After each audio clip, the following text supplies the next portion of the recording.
Okay. All right, get down. Here.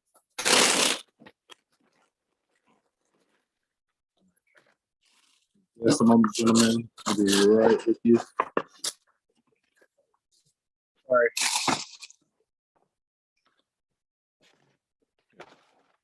I was running late, and I definitely saved some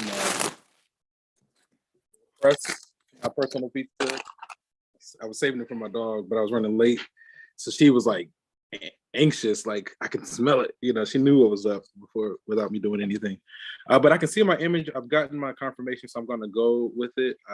Somehow, by the good grace of God, everything seems to be working. I'm literally just getting home. I was just, like I said, I was running a little bit late, but you know, you see the time. We're not that late, so let me see. As far as announcements go, it's nothing really. Let me see. Today we're working on section 4.3, area and definite intervals. When we finish chapter 4, we'll be ready for exam 2 over chapters 3 and chapters 4, right? So whenever we get to the end of chapter 4, then the next week, you know, our exam 2 should become available starting that Sunday, you know, whenever we finish chapter 4. Then once we take exam 2, we should have like maybe a week or two left in the semester, right? So everything is going to be over pretty quickly. You know, for the final is like, I think the last day of class is like that last Wednesday of April. And I think that the final exam week is that first week of May. So I made your final exam available starting that Sunday leading into finals, and it's due that Friday at midnight at the end of finals, right? You know, it'll be available for about, I think, 5 days, unlimited attempts. System is set to take your highest score. And hopefully you're making your way through this content. You can like kind of wrap as many things up as possible. And we're getting ready for exam 2. I know we have some questions, so I do intend to kind of like stay at the end of class to kind of go through some homework questions, because I just been ripping and running, you know. Again, when I'm not with you guys, I'm ripping and running. So yeah, I don't mind, since we're here, you know, if you guys have questions, to just take my time. Okay. So as usual, again, if you do have questions as we go, feel free to unmute yourself to get my attention and we can stop and talk about it. And let's just go ahead and kind of get into this content.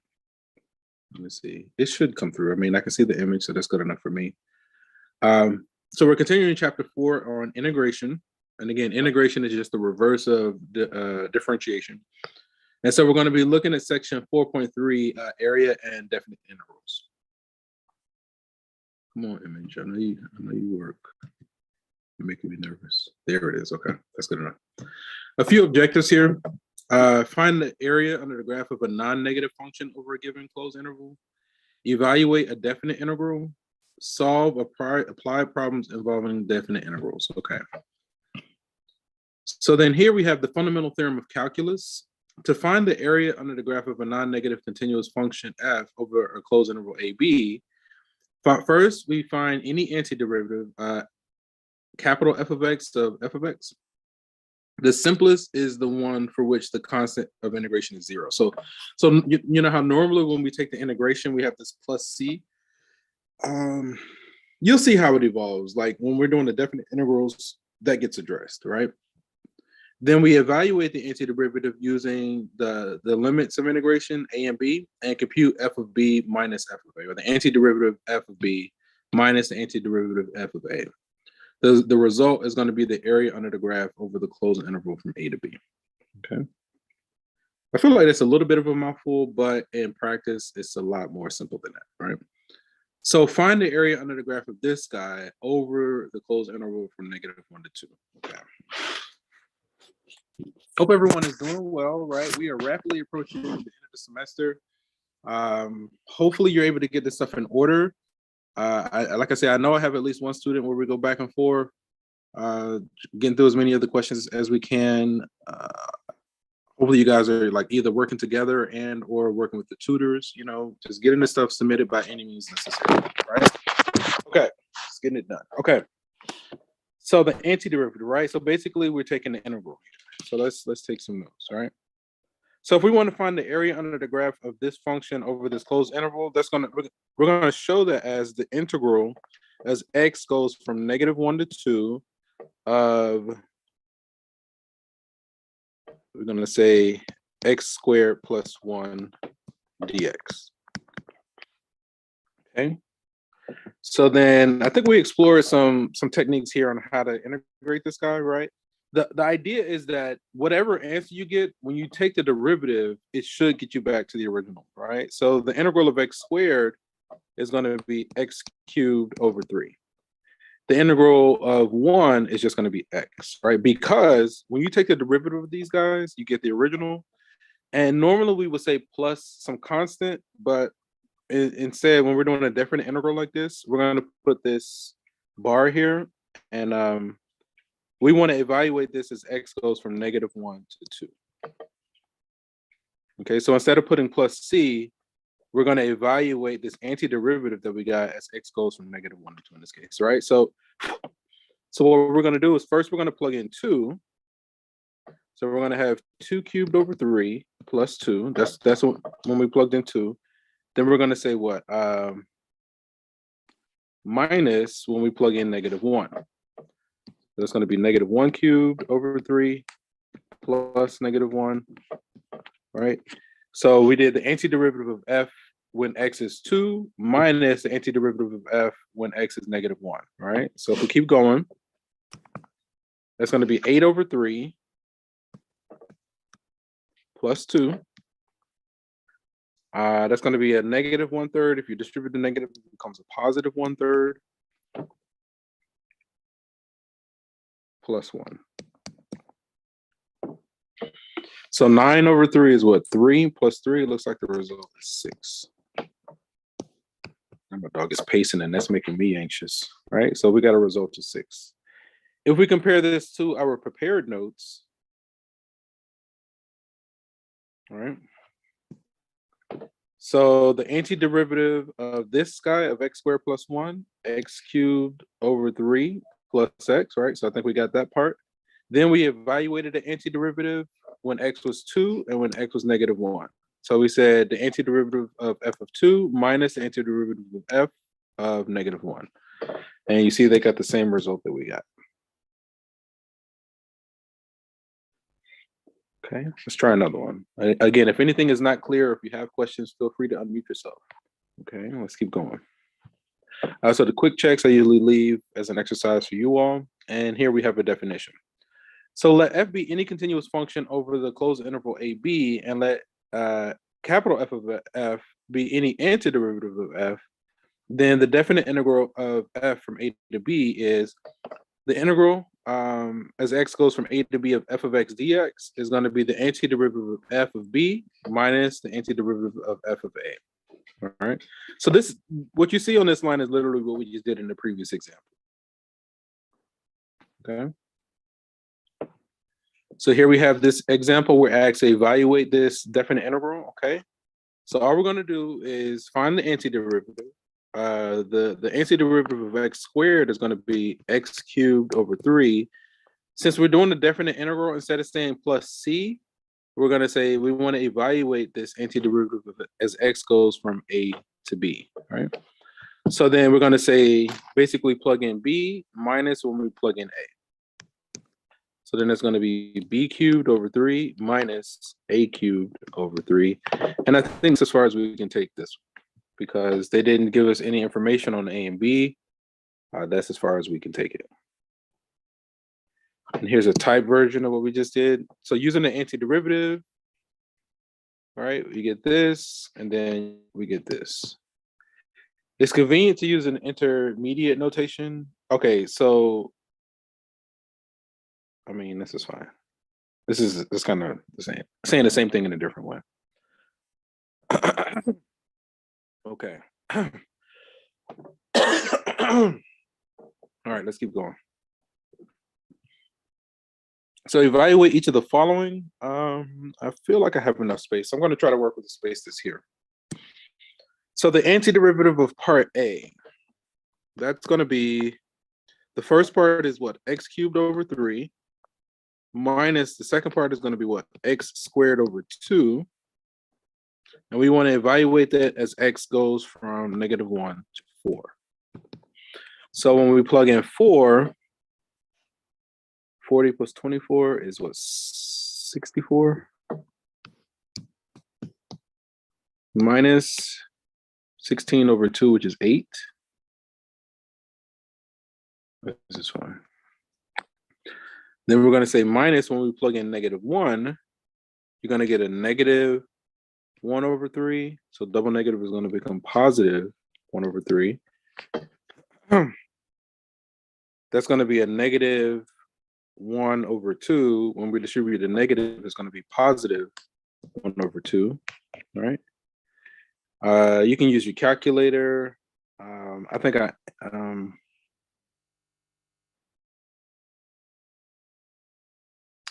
guess I just use my calculator. I got one here. Let's go this out. Calculator right here. Okay, I don't know why it's stuck on that, but that's okay. Let's refresh and reload. Okay. So then what I'm going to do, I'm going to do my 64 over 3, over 3 minus 8 plus 1 over 3 plus 1 over 2. Math is a fraction. Okay. I'm just going to go with that. 85 over 6.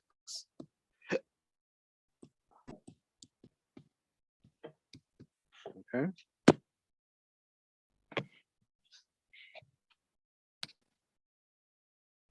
Okay, let me check on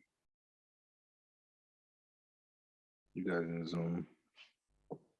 It's not too terribly bad. Let's see, right here. 1, 2.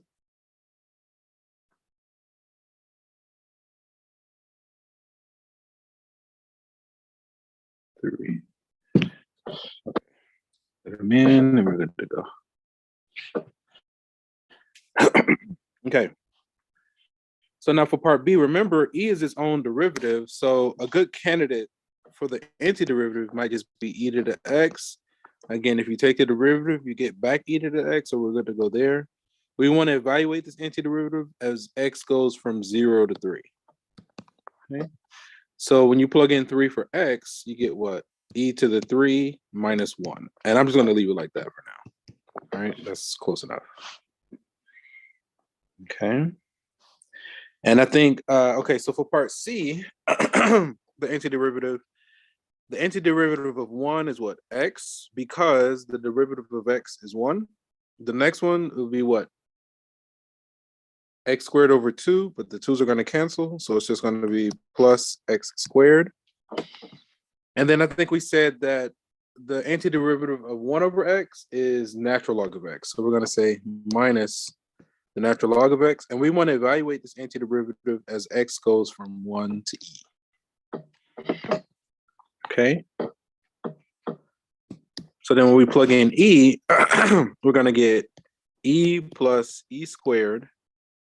I think that's what, minus 1. And then we're going to say what? Minus, when we plug in 1, we're going to get a negative 1 there. I think it's minus another 1.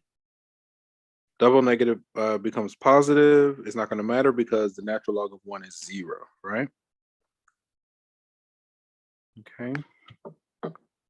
Long story short, it looks like we get e squared plus e minus 3. And then we can use a calculator to get an approximation. So then next I'm just going to say calculator. I want to stop there though, right? Okay, so we got 85 over 6, e cubed minus 1. Let's see.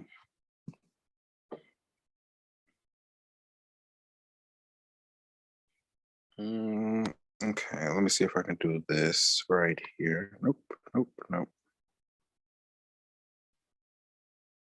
So let me see, math instead of fraction. Is there an improper fraction? I think there's a way.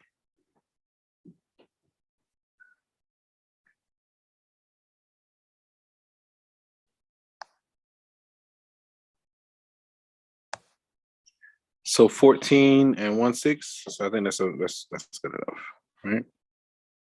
So I think we got A. A looks good. And so again, we stopped here, then just use the calculator to generate that final number.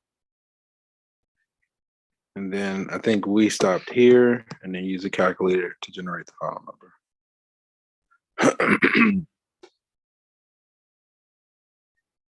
Okay.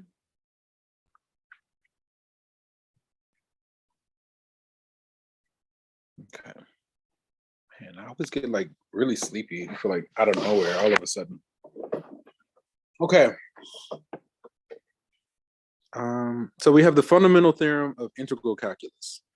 If a continuous function f has an antiderivative capital F over a closed interval a, b, then the limit as n approaches infinity of the nth partial Riemann sum, right? This guy is going to be the integral of f of x as x goes from a to b, which is basically the antiderivative of f when x is b minus antiderivative of f when x is a, right? So this is basically connecting the Riemann sum. Riemann sums is basically before where we had a curve and we were using those rectangles to approximate the area under the curve. And the smaller we made those subintervals, the better approximation that we got. So then in this context is basically make those subintervals get infinitesimally small. So now instead of like, I think the example we did 6 subintervals, then we did 12.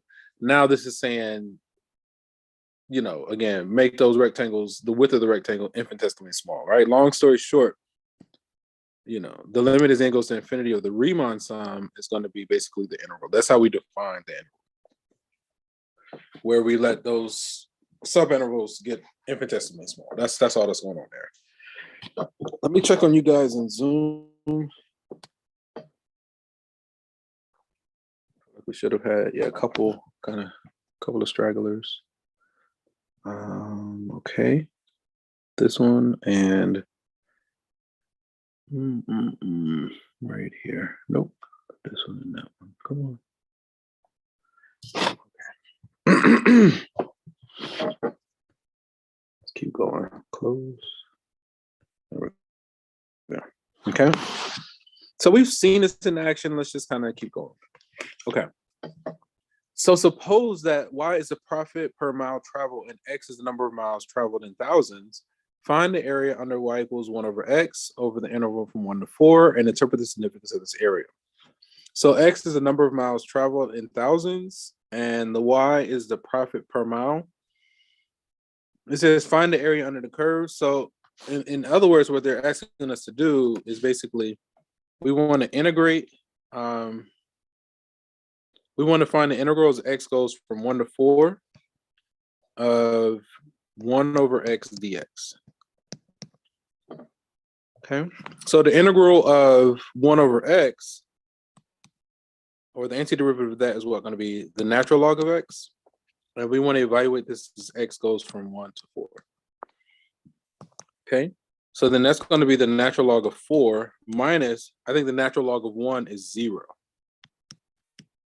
All right, so then this is really just the natural log of 4.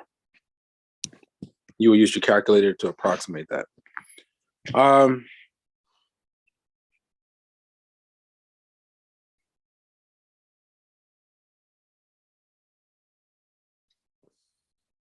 So is that like our profit? Let me see.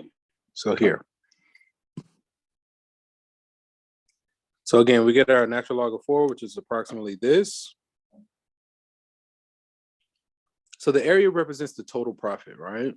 So in thousands. So we have to multiply this by 1,000. And so that's going to be a profit of 1386 and 30 cents when the miles traveled increased from 1,000 to 4,000 miles. Okay. We're actually moving and grooving through these. Consider this integral given. Predict the sign of the integral by examining the graph and then evaluate the integral, right? So, notice that like this kind of refers to like the positive result and these two regions refer to like the negative result.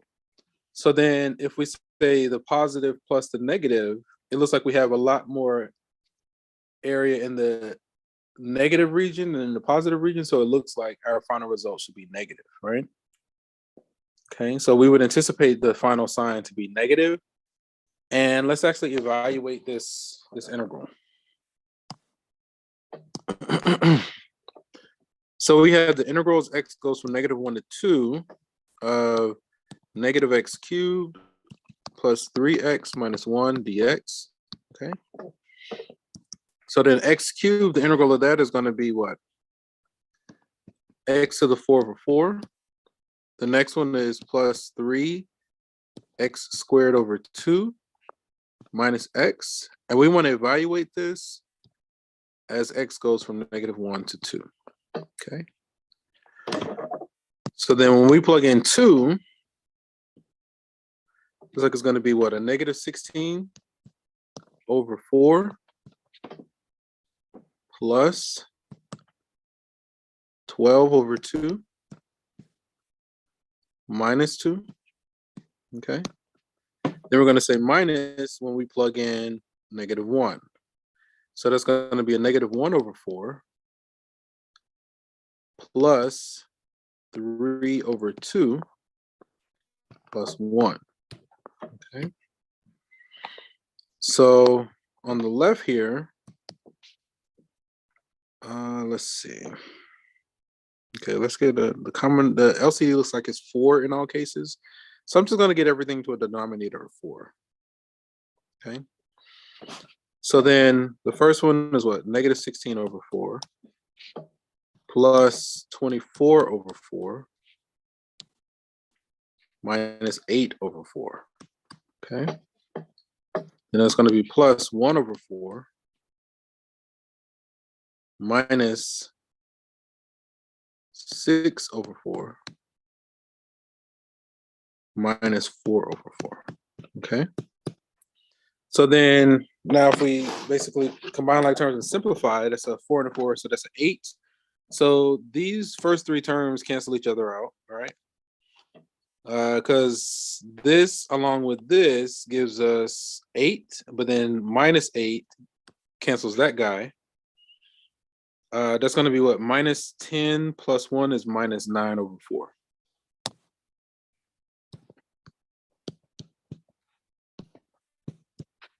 So we did indeed get a negative result.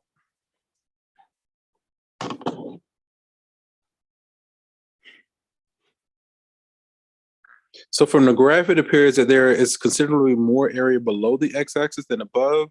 Thus, we expect that the sign of the integral will be negative. Okay. When we evaluate, now I think we got -9/4, which is what, 2 1/4? You see the -2 1/4 there. Okay. All right. So we have this Northeast Airlines determined that the marginal profit resulting from the sale of X seats on a jet traveling from Atlanta to Kansas City in hundreds of dollars is given by this guy. Find the total profit when 60 seats are sold. Let's see. So that's P prime. I'm thinking we just integrate. All right. I find the total profit when 60 seats are sold.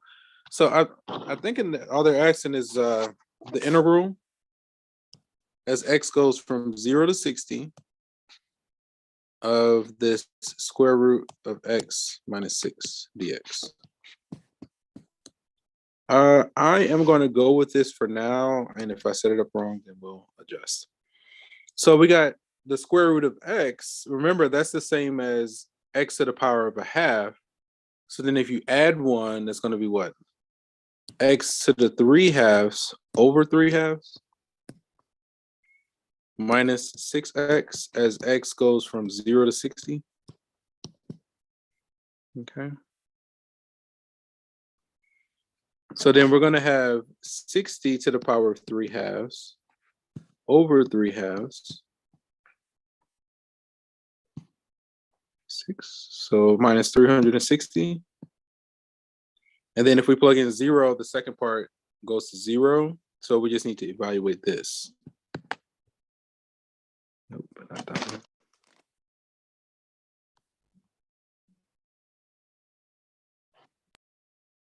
Okay. Yeah, I just want to like take a nap. It just hit me like out of nowhere. I'm gonna do 60 to the power of, I'm just gonna do to the power of 3/2 divided by 3/2. Okay. Minus 360. If we're talking total profit, yeah, we got a negative result, right? So it looks like we're still in the red.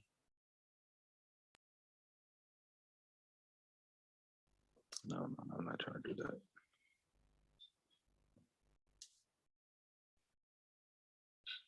Hundreds of dollars, right? I lost the thing.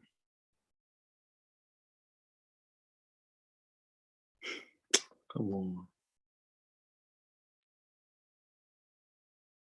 Your buddy. I think it's like $5,016.13. That's how much they're losing.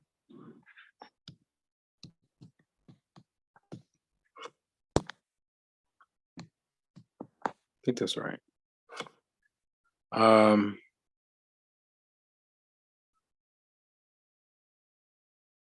60 seats.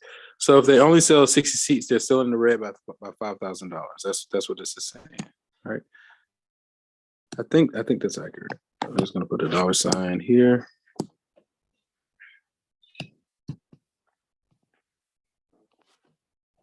Ho ho ho.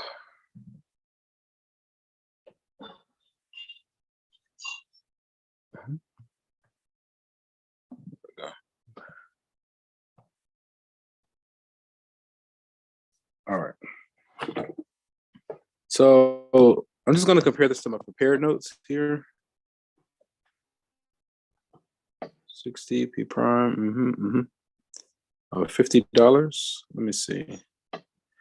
There it is. So when 60 seats are sold, Northeast profit is minus $5,000, $5,016.13. That is, the airline will lose this amount of money on their flight, right?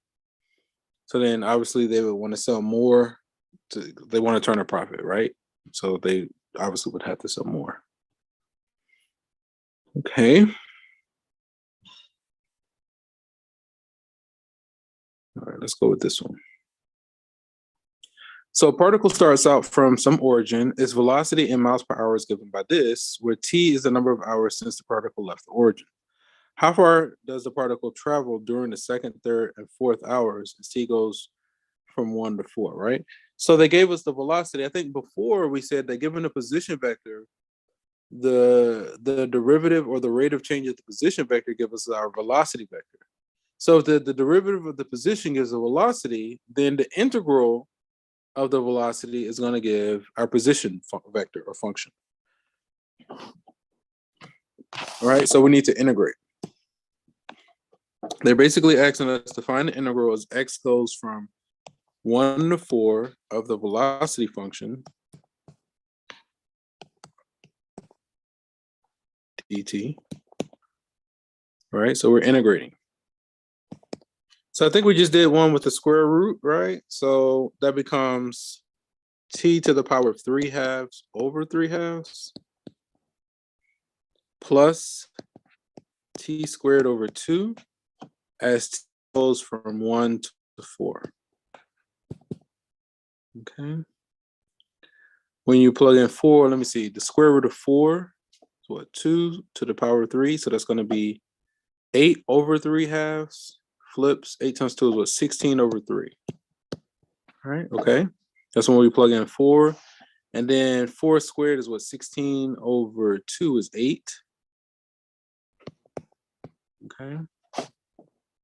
We're going to say minus, when we plug in 1, it looks like we get a negative 2/3. When we plug in 1, we're going to get a negative 1/2. So common denominator, I think I'm just going to use my calculator at this point. Clear. 16 over 3 plus 8 minus 2 over 3 minus 1/2. Okay. I'm just going to hit math as a fraction.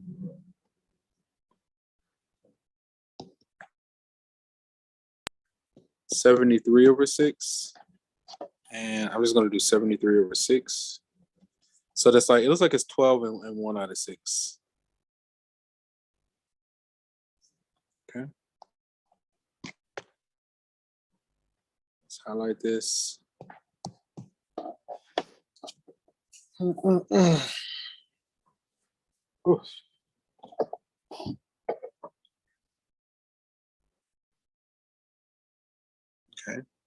And so here we have like the type version of what we just experienced, right? Let's see. So I think that's just a repeat for now. Yep. This is just setting it up. We're taking the integral of our velocity function as the time goes from 1 to 4. And you see the 12 and 1/6 mile, right? I think they did the same thing we did. You see the 73 over 6, we said 12 and 1/6 mile.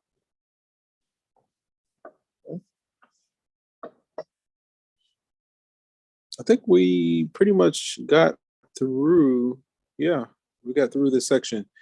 So, I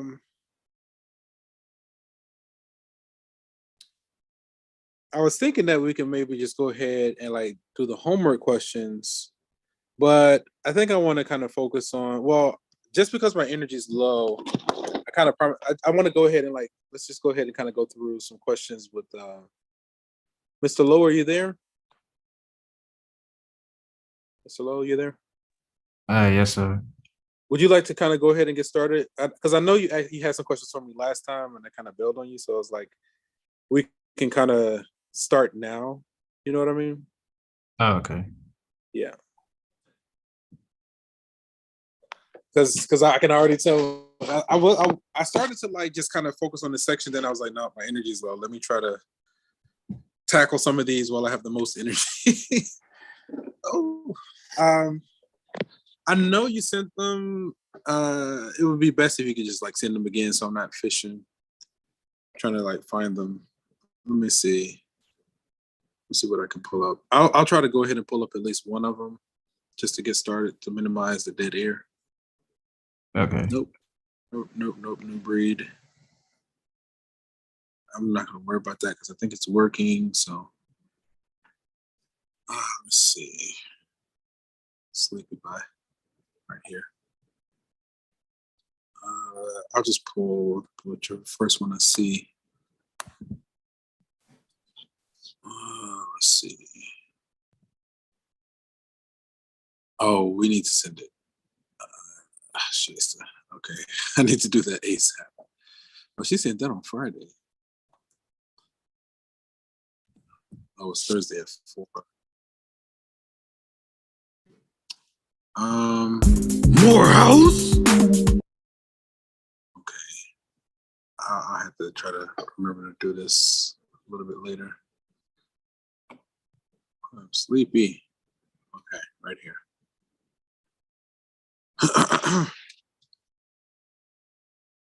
Okay, this is from 4.1. Let's share right here.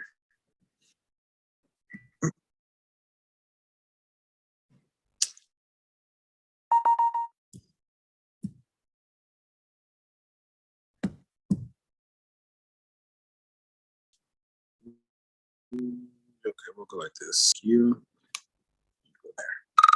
Thank you. Stop. Okay, and let's zoom in some so we can see it.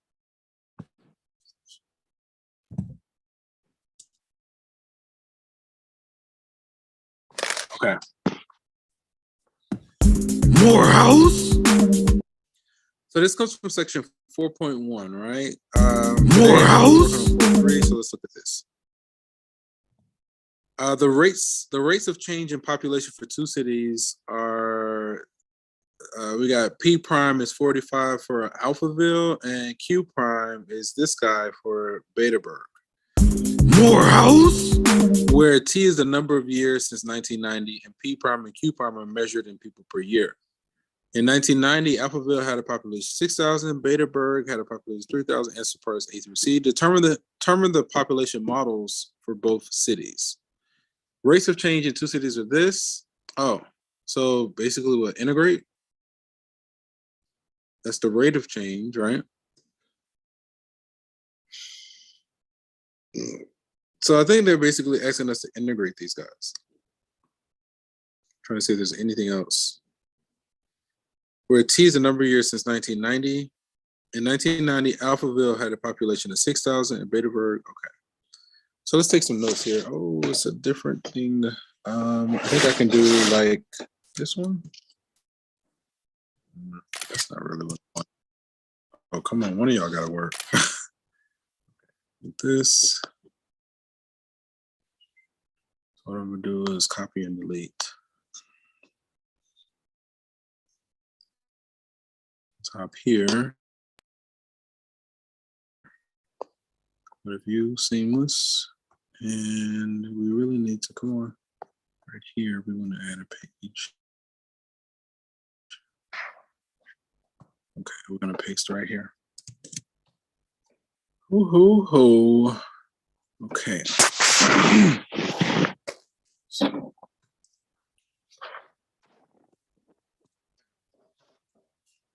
So it asks for a population model for each one, all right? So let's start by taking the integral. Let me see.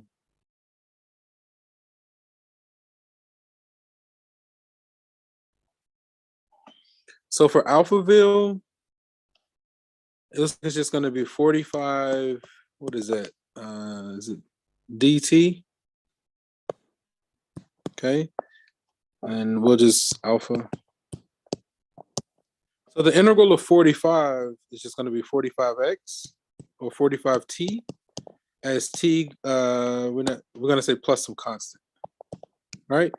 But, and this is our population. This is our P of t, right? For Alphaville. But then they gave us that, let me think, let me make sure I'm doing this right.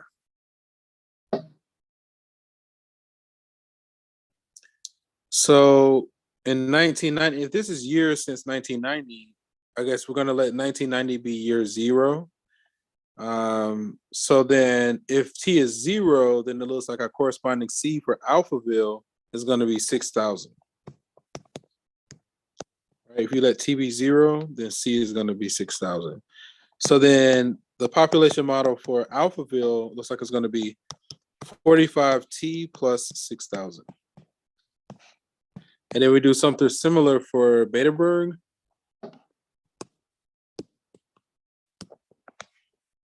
we're going to take the integral.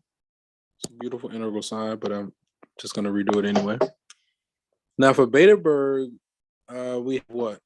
102 e to the power of 0.05 t, okay?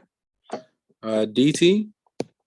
So when we take the integral, I think we're going to have this 102 e to the 0.05 t, but we need to say divided by 0.05 plus some constant. And again, when t is 0, this is our q of t. Sleepy. Q of t. So then when we let t be 0, that's going to be a 1. For Betaberg, it was 3,000. So when t is 0, we're going to get what? 102 over 0.05 plus c equals 3,000.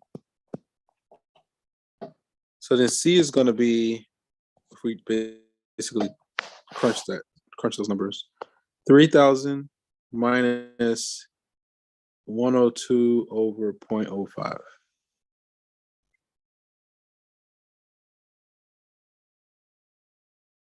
Okay, so it looks like C is 960.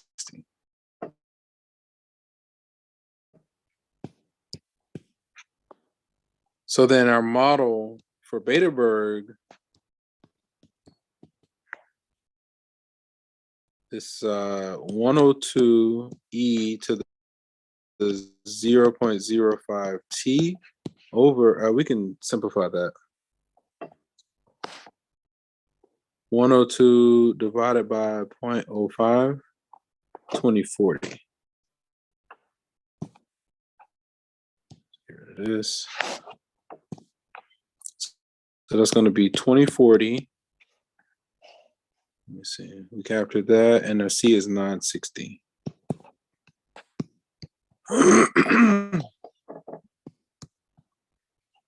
Okay.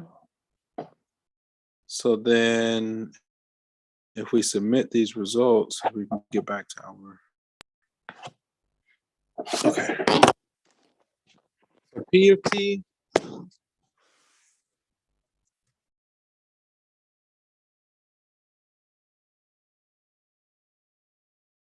For 45T plus 6,000.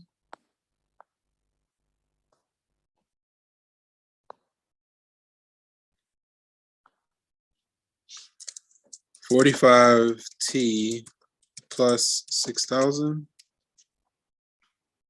Okay. This one.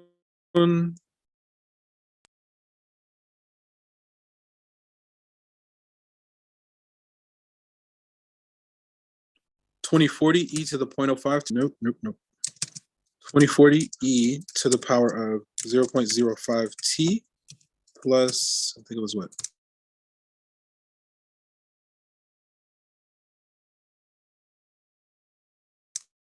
$3,000? 960. There it is. It's okay. Okay.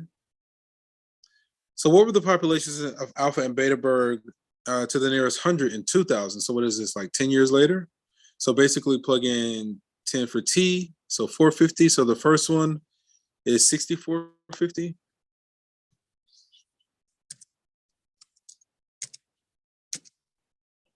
Let me see. 10 years later, right? 1990. So when T is 10, that's 450. Why is that not 6450? Round to the nearest 100 is needed.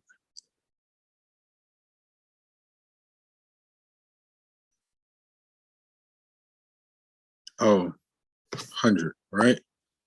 So the nearest 100 is going to be what, 6,500? So we just didn't, what we did was proper, we just didn't round properly. The population of Betaberg rounds to the nearest 100. 10 years later, so if you plug in 10, I think I'm gonna use the calculator. 2040 e to the power of 0.05 times 10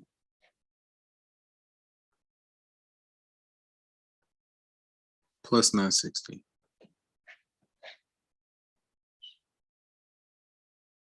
To the nearest 100, so what, 4,300.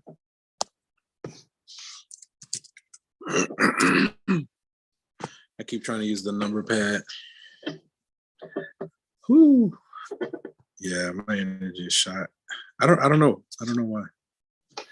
Let's zoom out. But yeah, usually in the day I take a nap. It's like as of late, I just been so busy, I haven't been taking my naps, and it just gets me. I'll be like, oh, I gotta go to sleep like right now. Sketch the graph of each city's population model and estimate the year at which the two cities have the same population.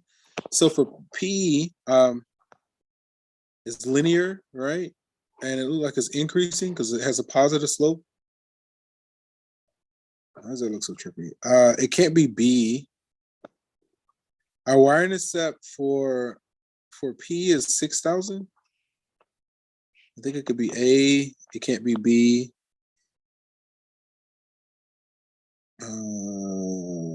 So let me see. 1, 2, 3. 1, 2, 3, 4. We have to get some other criteria there. Okay, let's look at Q real quick. So for Q, we have an exponential function that's been shifted upward. So Q should behave like a regular exponential. We've already concluded that it can't be B. I think Q in part A is curving the wrong way. I think in part D is some weird stuff going on. It looks like Q is behaving linearly, so it shouldn't be that one. My vote will be for C because it has a proper, like for P is linear, it has a proper y-intercept. I didn't check any other points. I could have. And then, but Q looks like it's behaving like an exponential, right? In that, yeah, because we essentially stretched it vertically and just moved it up, so it should still behave like an exponential. A is Q in part A is curving the wrong way. We've already said it can't be B because I think what was it? Oh, it has a negative slope, right? For P, where P should have a positive slope.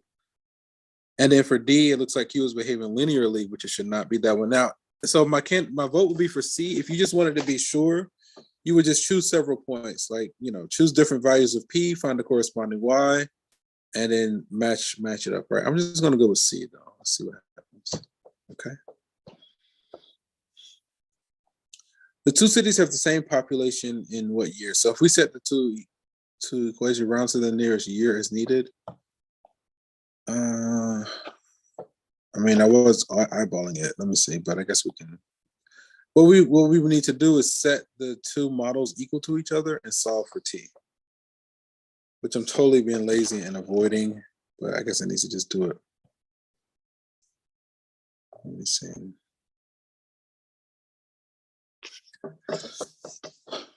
So with this, it looks like what you can isolate the E. I don't know if that would help to take the natural log on both sides.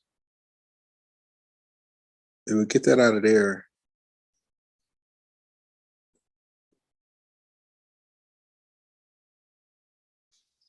Let me see.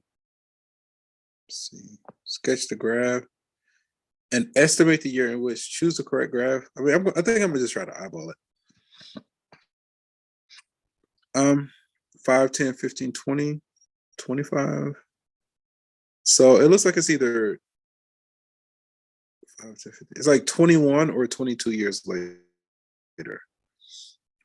So 21, and we could just like plug and chug, just kind of guess. Like I told you, like when I get sleepy, I get like, man, I don't want to do anything. 21 years later, what was that? 2011?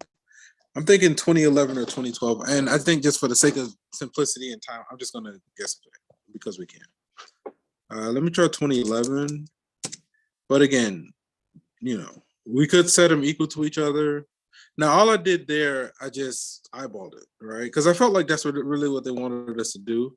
I felt like that's the way they wanted us to go about it. Now, to be more precise, obviously we would set those two equations to each other, equal to each other. But then looking at them, I was like, I just didn't feel like doing it. And I think, again, they said just give us an estimate. So then it looked like it was 21 years later. So then, okay. Okay, let me pull up the next one. And again, just stop me if anything isn't clear or if you have questions or anything like that. Let's see what else we got. Professor, Yes. the last question you just eyeballed it. Yeah, only because they were like, let me see, give an estimate, right? They just said get an estimate. So I was like, I think they just want us to eyeball it. So it's like when you look at the correct graph, right? Each tick mark represents 5 years.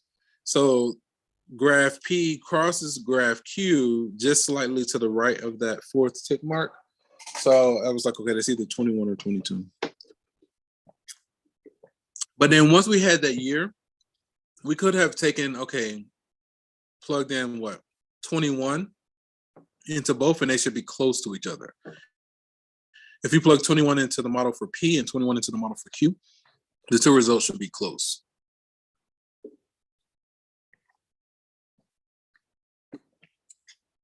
So we could have done some more investigating to like make sure the numbers were working. I was just kind of playing on the fact that we were using Pearson, and we can kind of get some check in that case. Okay, let's look at this next one.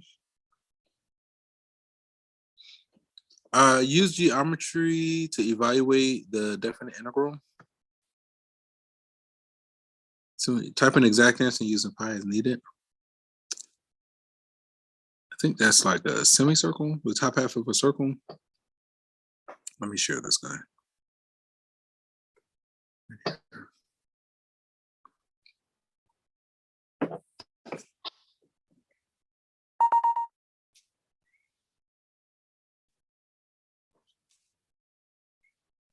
It says use geometry to evaluate the definite integral. Oh, okay. So if you're using geometry as x goes from 0 to 10, this looks like the top half of a circle, right?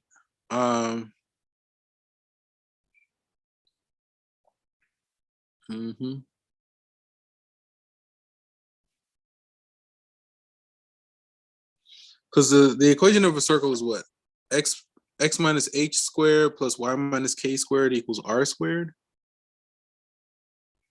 If I'm using geometry.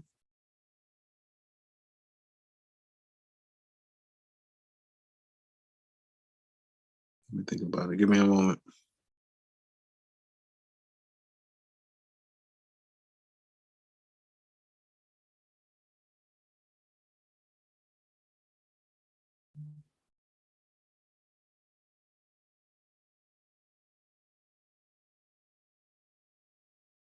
Is it 10? Let me see. Go here. Yeah, you see the semicircle, right? So then area under the curve, right? Let me see. 0 to 7, so the radius is 7. So the radius, and I was just a little stuck on the radius, but yeah. So a semicircle of radius 10, and it's basically the top half. And so if we're taking an integral, we're finding the area under the curve, right? Okay, so if we're using geometry, right? So the area of a circle is what? Pi r squared. Oh, I totally forgot about pi there, right? So if we were going to do the whole circle, it would be what? Pi r squared. It looks like the radius in this case is 10. So pi times 10 squared.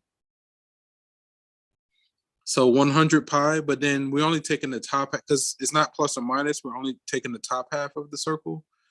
So I think we said 100 pi divided by 2 is 50 pi, right? So I'll type an exact answer using pi as needed. So let's go with 50 pi. 50 pi.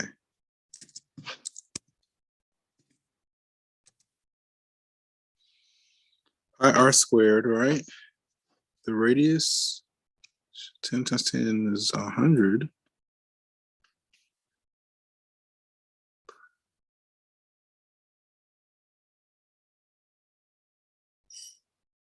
This is not working. 100 divided by 2 is 50. Let me do this. All right, so the radius of 7 squared is 49. So 49 over 2 pi.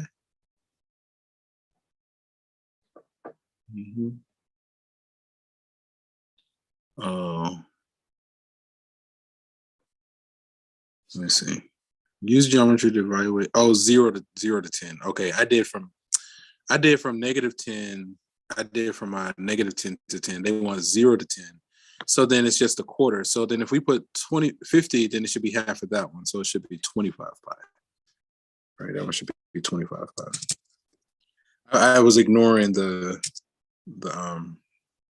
0 to 10. Right. When I did half the circle, half the circle is where x goes from negative 10 to 10. But they didn't want negative 10 to 10. They wanted 0 to 10. So then, they basically wanted a quarter of the circle, the area of a quarter of the circle. Okay, that was an interesting one. Hopefully I was able to, help you there. Professor. Yes. So like first you got the area of the circle, but then you just divided by like 2. Let me see. Is that how they did it? Yeah. So it's like, let me see, hang on. X minus h squared plus y minus k. Do we want to set this equal to y? And that's our r? Yeah, right?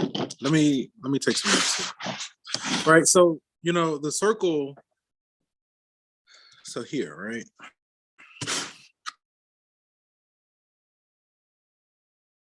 I'm just going to kind of write a few things here. So the equation of a circle, we have x minus h squared plus y minus k squared equals r squared, right? But we were given the integral as x goes from 0 to 10. I think we had 100 minus x squared square root dx. I think that's what we had.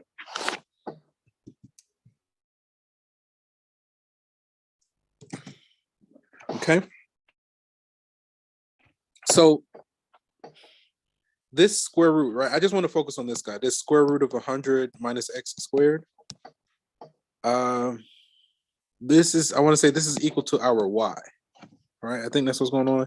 So if we square both sides, right, and move the x squared over, then we're going to have x squared plus, nope, that's not a plus. X squared plus y squared equals 100, right? That's what's going on there. So that means the center, so in this form, the center of the circle is the origin, because this is x minus 0 squared plus y minus 0 squared. So the center of this circle is the origin, and it has a radius of 10. But, so, here's our positive x, our positive y. We have a circle like this where the radius is 10. But then they want us to evaluate the area under the curve as x goes from 0 to 10, right? So again, it was really just this first quadrant. Originally, what I was doing was this part, right? But they didn't want from negative 10 to 10. They wanted from 0. They wanted from 0 to 10, all right? So then based on the image, that's just a quarter of the circle. So then from there, I just use the area of a circle, all right? Area of a circle is what, pi r squared. But then since we want a quarter, I just said divided by 4. And let me see, the radius, I think is 10 squared. So that's 100 pi over 4. And that's where the 25 pi comes from. At least that's how I did it. But it was just weird. It was just interesting because, they said use geometry. I was like, well, I know we're working with the circle and they want the area under the curve, and I think you saw the progression there. Hopefully that answered it. Okay, let me see what we got here. I think we did this one, so let's go to the next one. Yeah, I'll do these other two, and I don't know, but I'm just kind of shot. Let's at least get through these next set of three. Okay, let's look at this one. Share right here. Oh, I have to like exercise. I be like sitting down wait. Okay.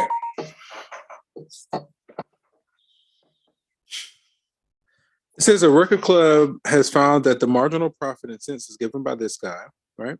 Where X is the number of members currently enrolled in the club. Approximate the total profit when 240 members are enrolled by computing this sum. So the sum is I goes from 1 to 6 of P prime X sub I delta X, where delta X is 40, right? So delta X is 40. So then when I is 1, what's P prime of X1? Where's X1?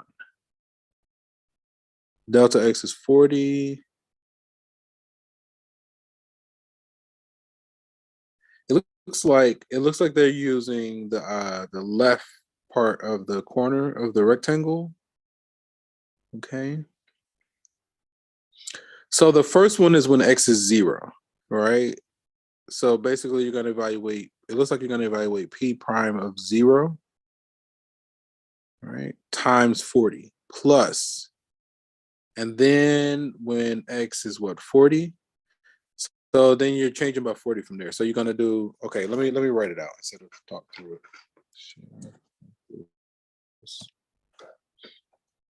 Here. Here. Let me copy and delete. I think this is what it is. Let's copy and delete. I'm gonna drop it here.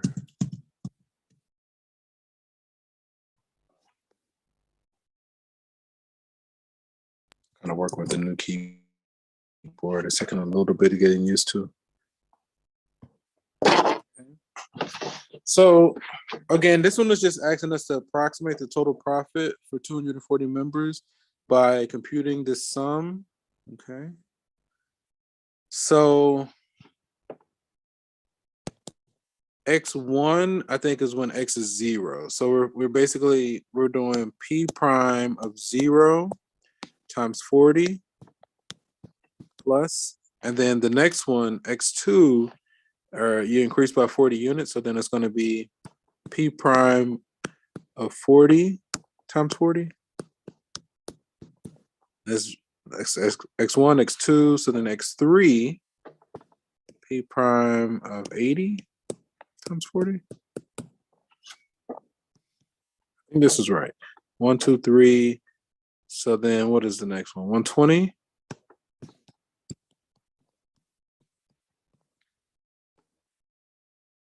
And then 160. And then the final one is 20, right? I know it's tempting to go to 240, but you have to understand that like we're doing 6 sub intervals here. As I goes from 1, 2, 3, 4, 5, 6, right? So the final one is going to be P prime. It should be P prime of 200 times 40. So then it looks like, for instance, when we plug in 0, let me see. When we plug in 0 into P prime, I think we get 0, right? So this guy is gone, it looks like. Looks like all of this it goes to 0. P prime of 40, I mean, we could make a table. We'd have to crunch those numbers, right?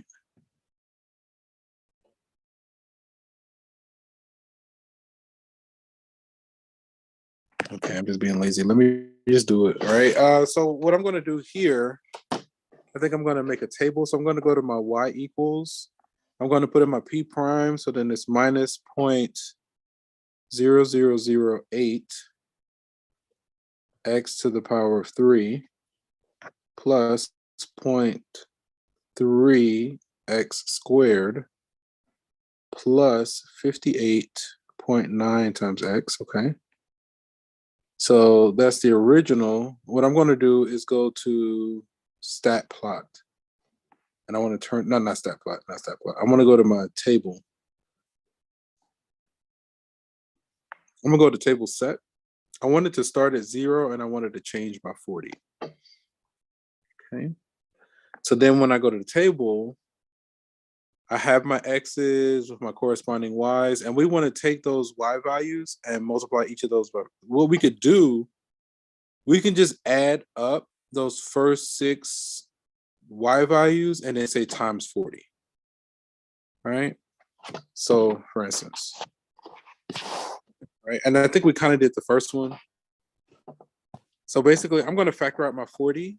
And if I add up the first 6, that's going to be 0 plus 2784, 2784.8 plus 6222.4, 6222.4 plus 10,006. Now, hopefully the rounding that's going on isn't going to throw it off too terribly bad. 1, 2, 3, 4. We need 2 more. 13,827. And the last one, nope. Yes. The last one is 17,380. We're going to say that times 40 because we factored out the 40. So now I'm just putting it back. And that's what the number that we need to crunch. Right. So notice how I use the table instead of typing all that stuff out. I put the function into my Y equals, and then I use the table to generate that set, right? So then we're going to say the 2784, 2784.4.8 plus the 6222.4 plus 10,126 plus, I think I got that one. 13,827, 13,827, 7 plus 17,380, 17,380. Okay. And then we want to say all of that times 40. Okay.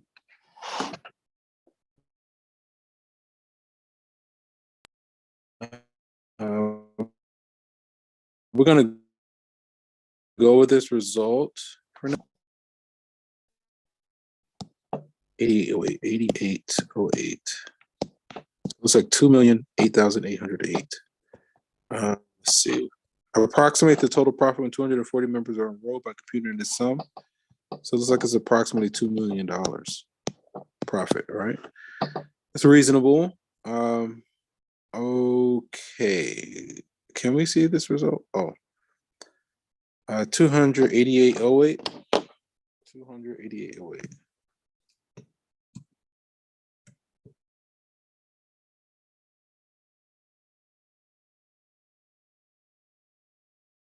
Nope. No, stop.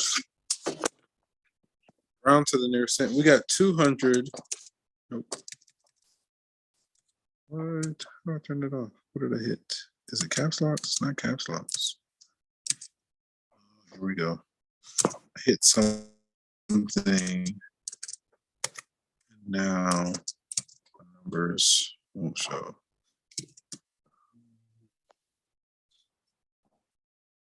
Something locked somewhere? Is it this? No, it's not that.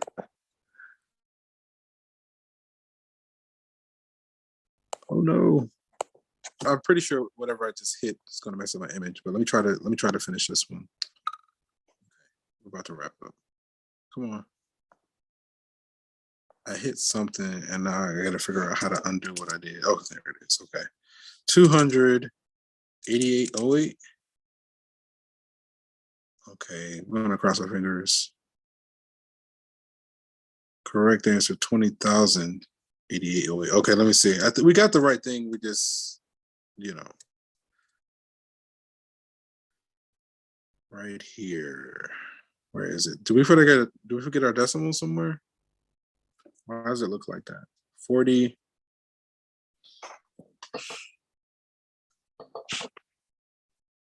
We did that. Okay, let me see. In cents. Oh, okay. So we forgot to do our conversion, right? Because it says that these numbers are in cents. So then we have to convert it. So basically we need to say what that divided by 100. And that's where that comes from. 20,088 and 8 cents.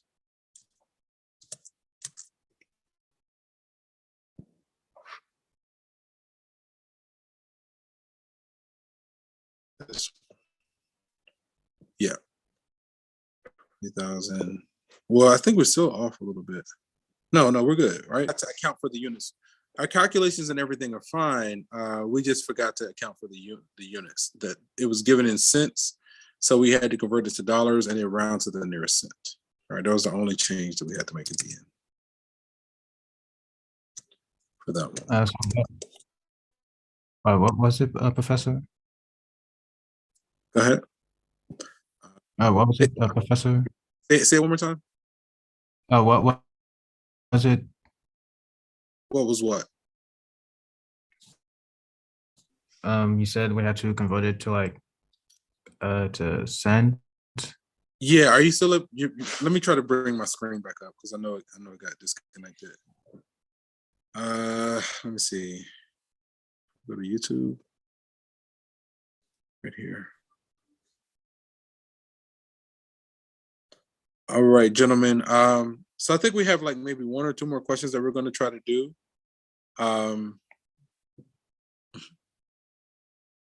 He's so silly. But if you don't have any questions, you're free to go. I'm just trying to pull everything back because we got disconnected. And so I'm just trying to get it back up. Here it is. Okay, so let me see if I can get this image back up. Share my screen. Start the broadcast. So, we had got the 2 million, whatever number we got, that was in terms of dollars. We had to convert it because it wasn't actually given in dollars, it was given in cents, right? So that number, that was actually 2 million cents. So then we had to convert from cents to dollars and then round to the nearest cent, if that makes any sense. That was too much sense going on in one sentence. One sentence. But does that make sense? Like, we had 2 million cents, we had to convert that to dollars. All right. So the number we had was fine, we just had it in the wrong units. Now, wait a minute. Correct answers. Approximately. Is that?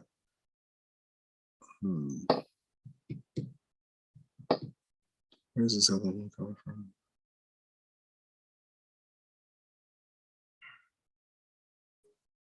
So it's $20,088. Yeah. 0.00. Well, yeah, because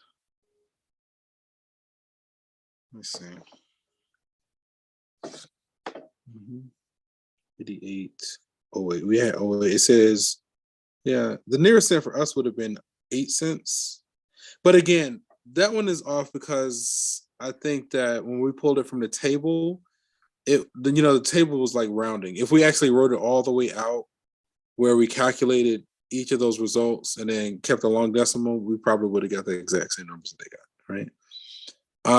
If something like this would have popped up on a test, and if you get something like this going on where your number is close and it's off by like a few cents, if you can bring that to my attention, I'll give you credit for it. Does that make sense? Because, it is a little bit unreasonable. So that one, as long as you're close and you challenge it, I would just give you the credit for it. I wouldn't even make a thing about it. Oh, okay. Yeah, because I do acknowledge like the rounding, and because like when we used the table, that was like an automatic rounding, and I knew it was going to throw it off, and I was like, okay, well, we just have to do the best we can with that one. To be as precise as possible, really, we should write that stuff all the way out, write out all the long decimals, but I'm like, no, I'm not doing that right now. But again, I would give you credit for something like that, as long as you're close and you can kind of like defend it a little bit. Okay, let's look at this one. So this one says, let me see, a company that produces ribbon has found that the marginal cost to produce an extra yards of fancy ribbon is this guy. Okay, whereas C prime is in cents, right? So here's another one that's in cents. Approximate the total cost of manufacturing 1,600 yards of ribbon using 5 subintervals from 0 to 1600s and the left endpoint of each subinterval, right? So when we're looking at these subintervals, we're using the left endpoint. Okay. 1 over b minus a.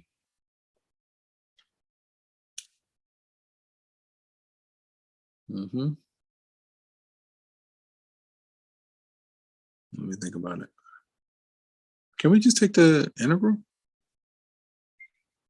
Do not round it to the final answer. That's probably what they did in the previous.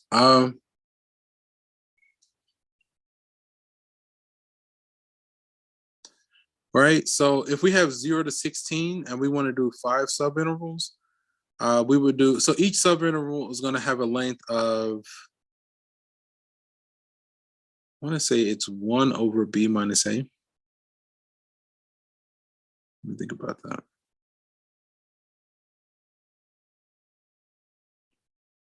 So 1600 divided by 5. Hey Siri, what's 1600 divided by 5?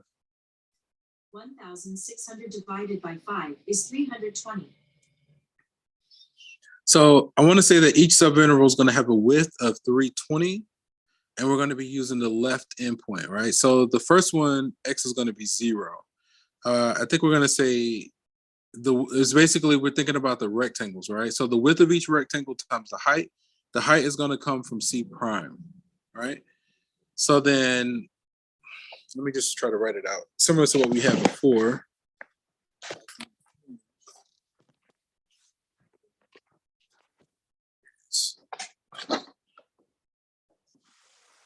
Okay, let me get a screenshot. Oh, no, that's not working.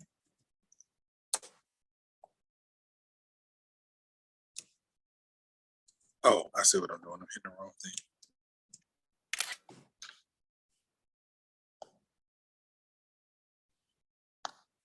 Copy and delete, right? So get rid of that. Come on. Right here. Let's paste.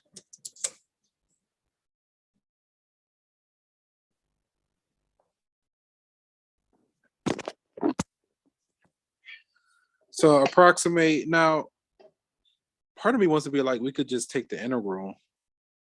I'm tempted to just take the integral and see if that works. Instead of calculating these sums, right? We have what? An upside down parabola, right? With the y-intercept to 60. But if we're doing the subintervals, right? We want a total of 5. So for instance, the first one, x is going to be what? 0. So we're going to find C prime of 0, and the width is going to be, what did we say that was? Was it 320? Hey Siri, what's 1600 divided by 5? 1600 divided by 5 is 320. So each subinterval should have a width of 320, right? So then now if we add 320 to that, it's going to be, the next one should be C prime of 320 times 320. That's 1, 2. The next one should be C prime of 640 times 320. The next one, C prime, what was that, 960?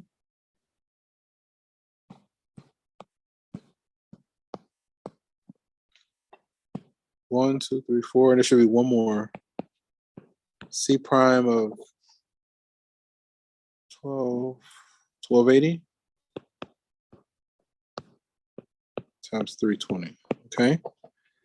So then, because these are basically 5 rectangles, right? Where the width, all the width should be 320, and the heights are based on, you take the left endpoint of the subinterval and you plug it in into your marginal cost or whatever, right? We could do the table. I guess I'm tempted to do the table. Did I forget to type something in the previous? I don't think so.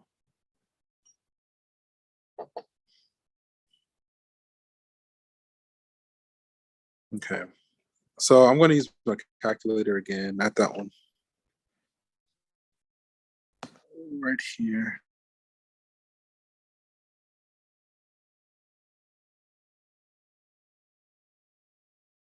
This guy. Y equals clear.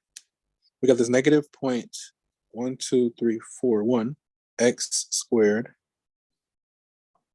minus 0.02 x plus 60. Okay. I'm going to do my table again. Let me make sure I got this guy. So I'm going to go to table set. I wanted to start at 0 and I wanted to change by 320.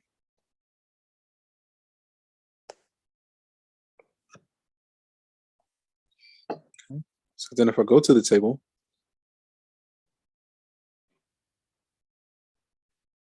so then when x is 0, the corresponding y is 60. So we're going to say 60 times 320 plus 320 times 320. No, not 320. 52, 576. 52, 576 times 320 plus the next one, 43, 104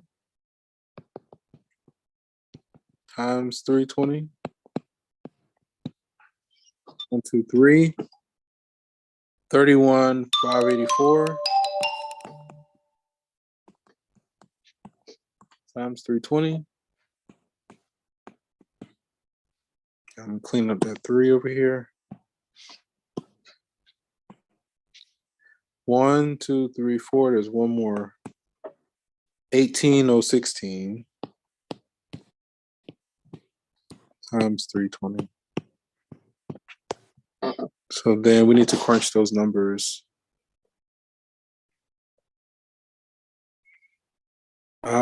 I think I'm still just going to go ahead and factor out the 320. So then it should be 60 plus 52.576 plus 43.104 plus, let's see, 1, 2, 3. Okay, 31.584, 31.584 plus 18.016. And we're gonna basically distribute 320, or everything in there times 320. Okay. All right, hopefully we can get this one to work. Let's see. Do not round to the finest, then round to the nearest cent. 1600. Now, these numbers should be in terms of cents. So we divide by 100 to get the dollar amount. $656.90.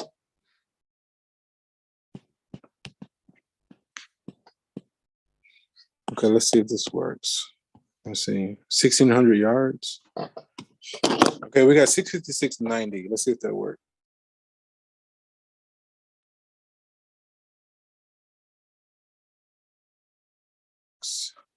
Here.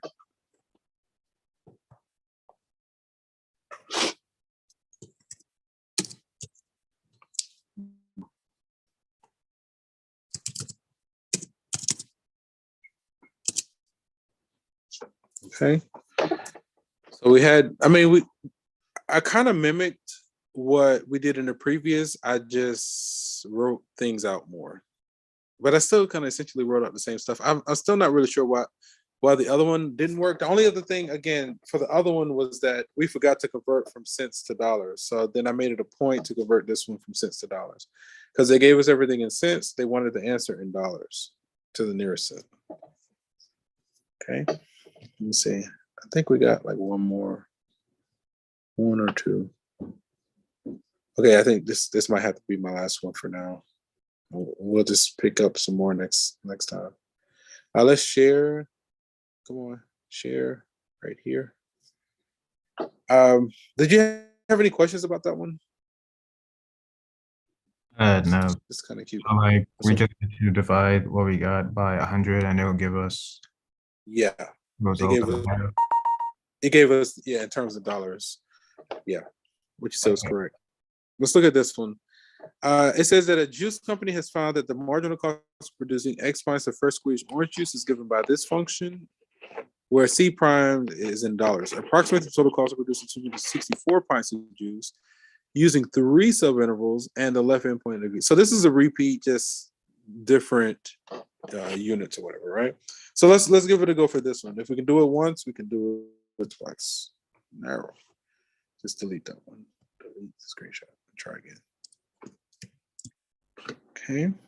We're going to take it from here, here, copy and delete. Ooh. Right here, come on. Let's paste. All right, so this one, it looks like it's similar to what we were doing before, just different set of numbers, right? So it says approximate the total cost, right? So the same deal. Instead of taking the interval, we're gonna do the Riemann sums by adding up the area of the rectangles, right? So if we're going from 0 to 264, we want 3 subintervals. Hey Siri, what's 264 divided by 3? 264 divided by 3 is 88. So each subinterval is going to be 88, right? So the width of each rectangle is 88, and the height is going to be based on the left. So then the first one is going to be C prime of 0. And whatever answer we get, we're going to say times 88 plus. So now I think we go to the right by 88. So the next one is C prime of 88 times 88 plus 160, 176. So I think the next one is C prime of 176 times 88. Hopefully I didn't mess my numbers up. Hey Siri, what's 88 times 88? 88 times 88 is 7,744. Sorry. Hey Siri, what's 88 plus 88? 88 plus 88 is 176. Okay. So we got our 3 subintervals, right? On the first one, the leftmost endpoint is going to be 0. Then when we go to the right by 88, the left endpoint is 88. And then we go to right by 88, the left endpoint is this guy, right? But the width of each rectangle is the same. So we're basically doing the length times the width, the y times the x, right? So I think I'm going to do my table again. If I go to my y equals, I'm going to add on it. 0.12, it looks like it's 5 zeros. 1, 2, 3, 4, 5. 4x squared minus 0.002x plus 5. Okay. I'm gonna quit and I'm gonna go to my table set. I want my table to start at 0 and change by 88. Okay. So then when I go to my table, I really just want the first 3 results, right?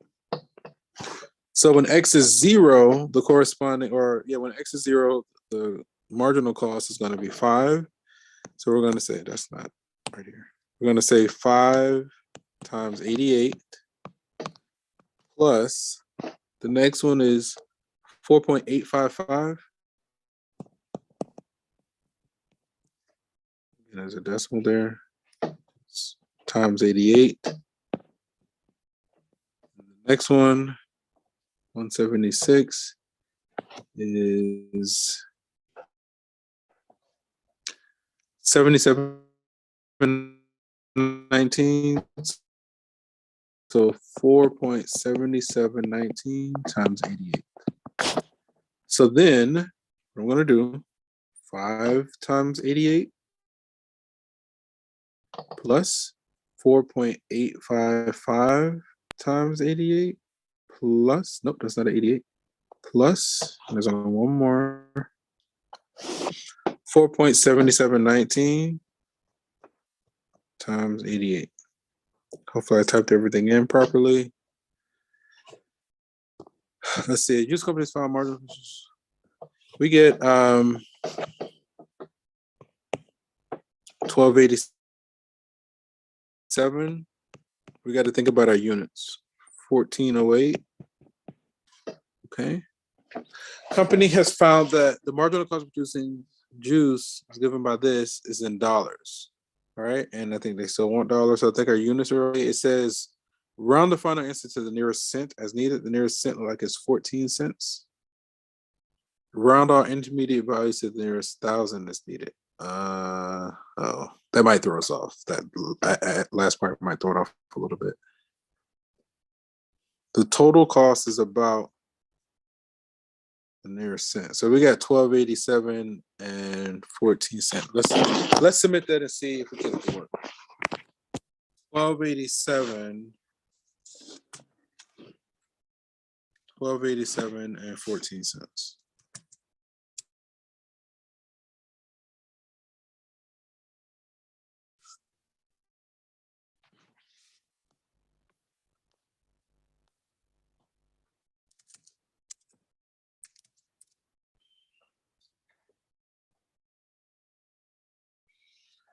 Divided. We did that. Yep. Left endpoint. Yep. Adding the areas of the three rectangles. So this is exactly what we did. I think it's because we didn't round. Because I saw at the last second, it says round all intermediate values to the nearest thousand is needed. So then, for instance, that 7716, we need to round that to 772. So what I'm going to do is just recall and change this guy from a 16 to a 2. I think that's the change that we need to make. And see, the only thing that changes the cents, we still get our 1287, but there should be 18 cents. So that's, and it would mark that wrong because it's like precise, right? So again, what we had originally was fine. Actually, our original answer is actually more accurate than what they have, but following the instructions, it says round all intermediate values to the nearest thousand. So we had to go back. We had one of them that was to 4 decimal places. We had to round it to 3 decimal places. Once we rounded it on the intermediate step to 3 decimal places, then it generated the number that the text was looking for, right? Because you had to think that this thing is very precise and it's looking for a specific number. So that means you have to follow the instructions in order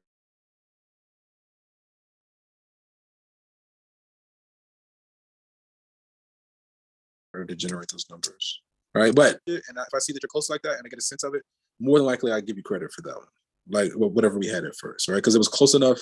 I do acknowledge that the rounding, because usually they don't want you to round it to the very end, but I can acknowledge the frustration with the rounding. So again, if you submit an answer, it's close and you challenge it, I'll look at it. More than likely, I will give you credit for it, right? More than likely, I'll give you credit. Yeah. Okay, let's see.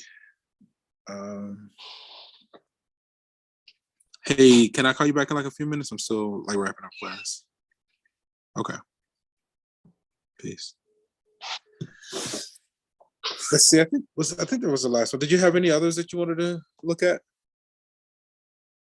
I think there was one from section 3.5.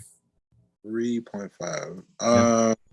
Can you pull it up, or do you know when you sent it? I think it was like last week or something. Let me see what I have here. Want me to resend it? Yeah, you can just resend it too. That'll work too.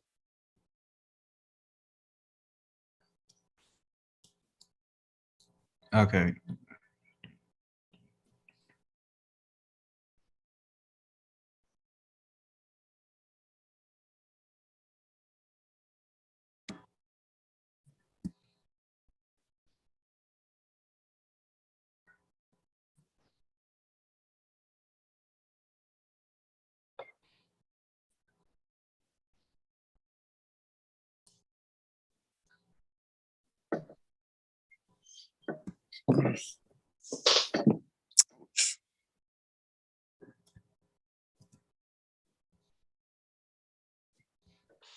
Oh, it's still daylight.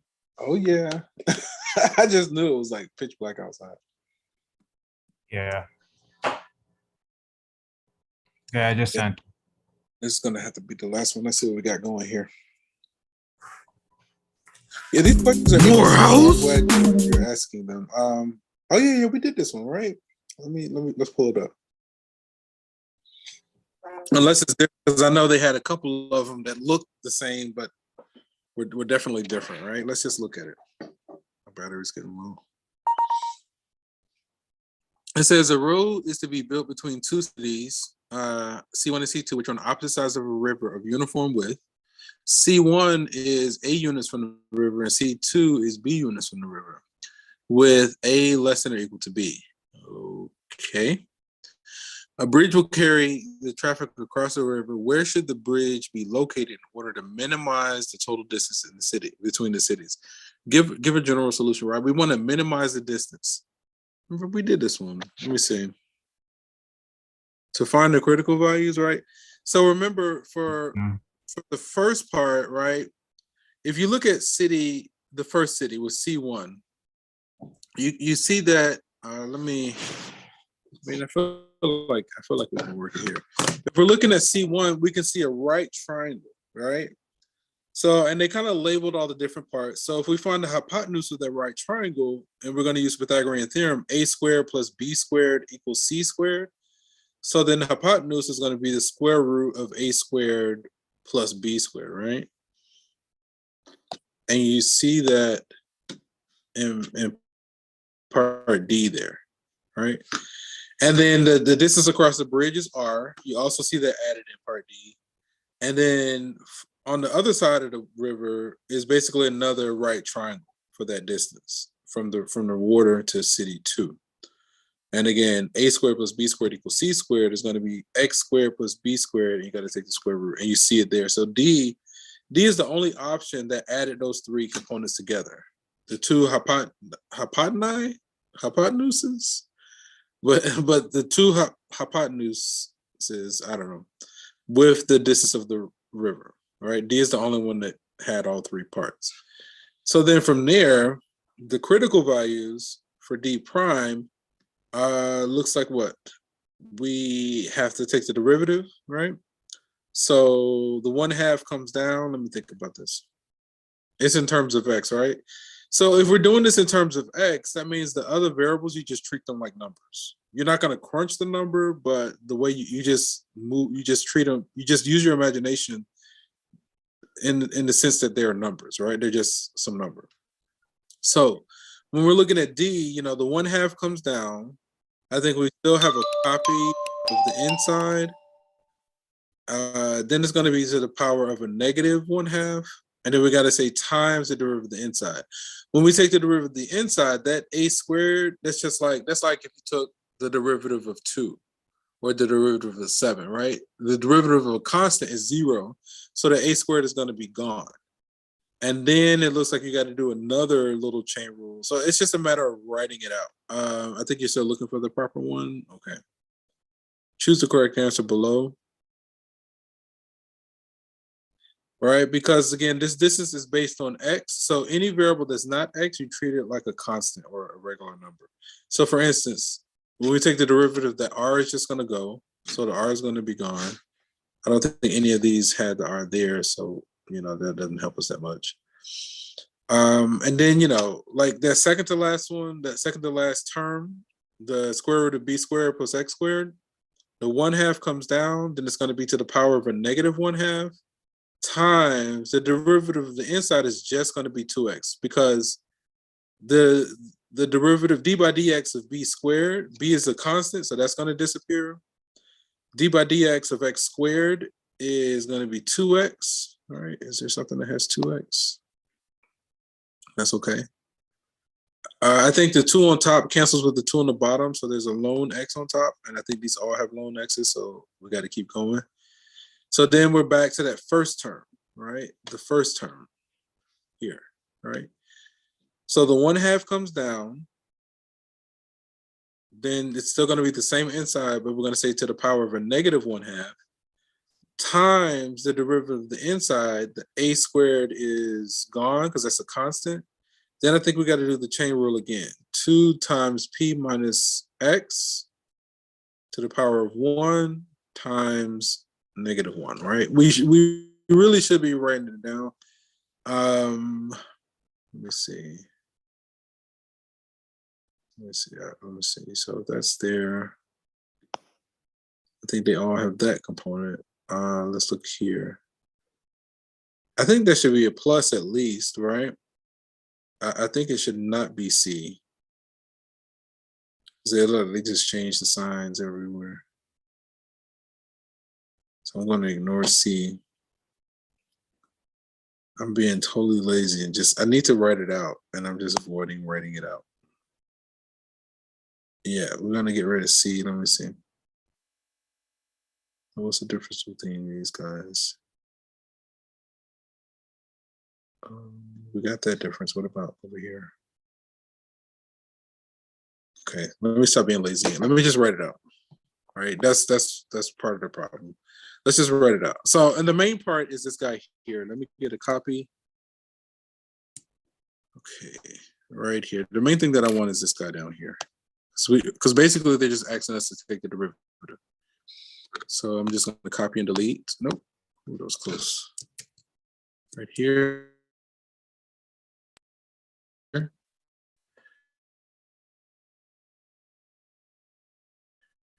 Come on. And this is what we need, all right? They're basically asking us to find d prime or d by dx of this guy, right? So since we're taking the derivative with respect to x, any letter that's not x, you treat it like a constant, right? So our d prime here, we're gonna have. It looks like we're gonna have to do the chain rule several times. If we focus on that first term, the 1/2 comes down. This a squared plus p minus x squared persists, but then that's going to be to the power of a -1/2. We also need to say times the derivative of the inside. Now, when we go to take the derivative of the inside, this guy is like we treat it like a constant, right? Because we're taking the derivative with respect to x, this guy is just a number. The derivative of a number is 0, so he's gone.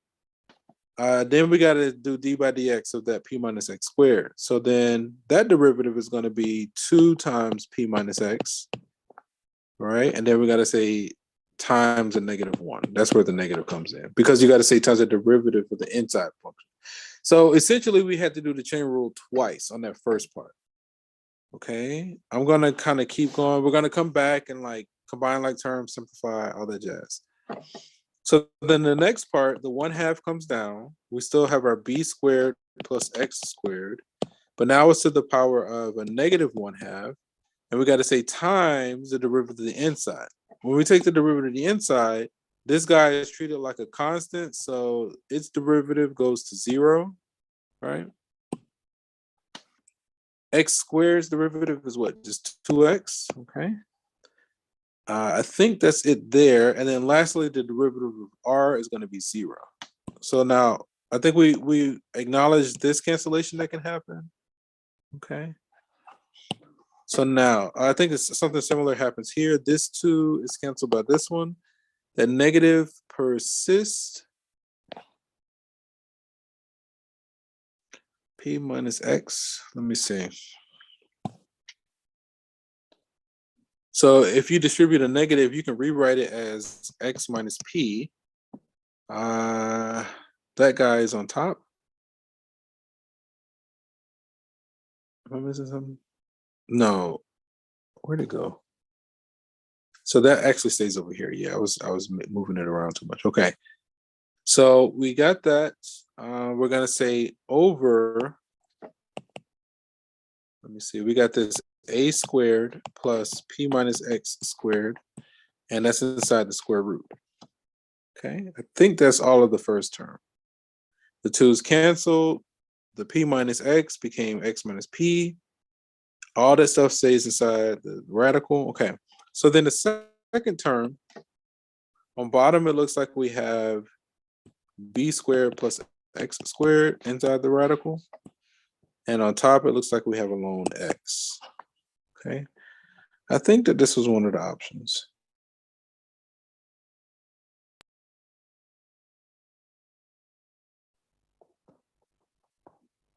Come on. Let's see. Can we just like go like this? Okay, get rid of this. So now we got this x minus p. Okay, so they kept the negative in front, because where we had p minus x, we could have left it as a double negative. Where did that negative get applied to? Where'd it go? I think it's off the screen. Yeah, there it is. So then they just left the negative in front and they moved the term with the x in front, right? So we can, it should be the same thing, but the second term goes to the front. So here, let me just account for those adjustments. So if we kind of match what they have, instead of distributing that negative the way we did, we could have left the negative in front and we would have gotten something like the following. Where did negative go? It's there, right? How do we get it there? Okay, I feel like that might be off anyway. Okay. So if we kind of match what they have, we should get something like b squared plus x squared square root under x, okay? And then this other negative persists. We're just going to bring the other negative in front. We got this a squared plus p minus x. I can't write for some reason. P minus x squared.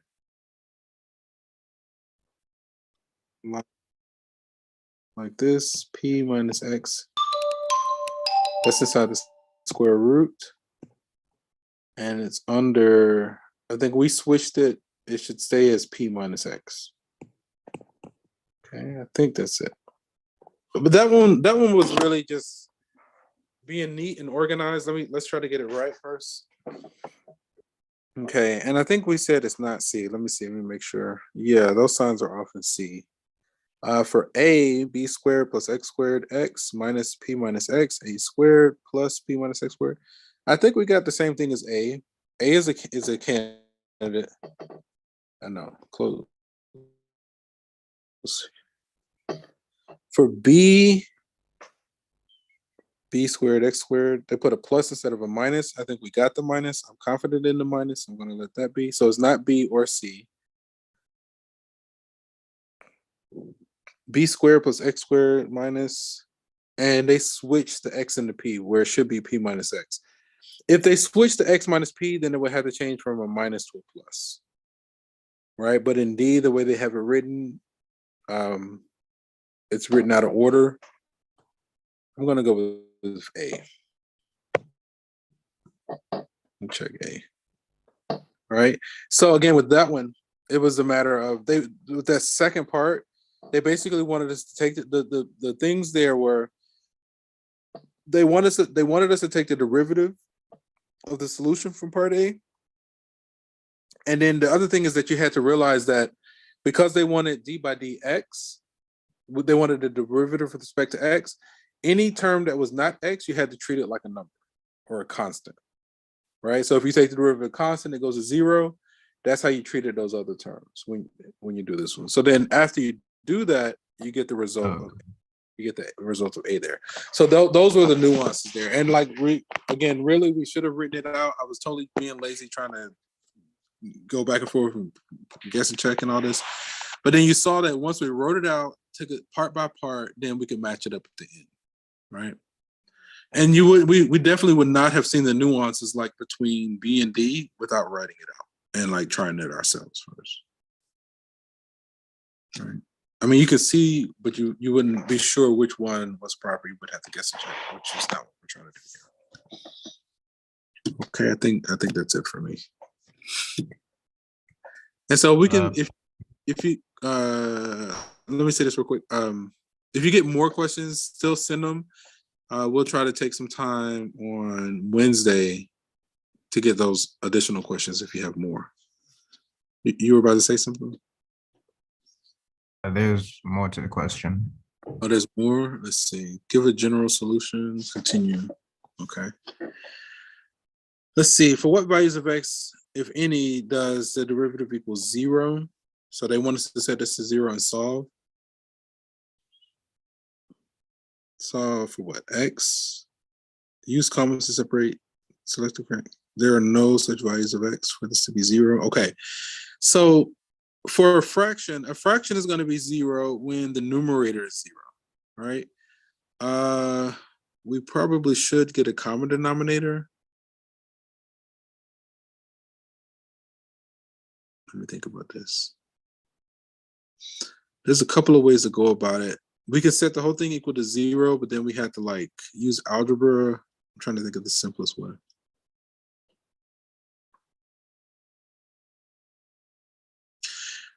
I think I'm leaning more towards getting a common denominator. Once you get a common denominator, get it into one fraction, but then we're going to introduce a whole bunch of stuff that I really don't want to deal with. And I think it's going to be unavoidable. Basically, what's happening is we're going to have to solve an equation with the square root. And so that's going to involve squaring both sides twice, which is like a pain.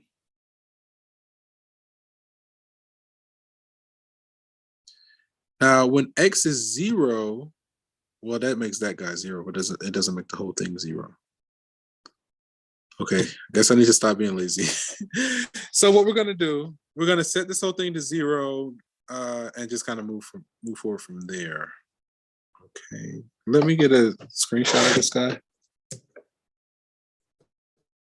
I always do that. I kind of delay too much. My battery's getting low, so I'm trying to, I guess I need to just plug it in. Stop trying to, I don't know why I like to do the unreasonable thing a lot of times. I think it's just a rebellious part of me. Let me copy and delete. I'm just trying to get a copy of that result.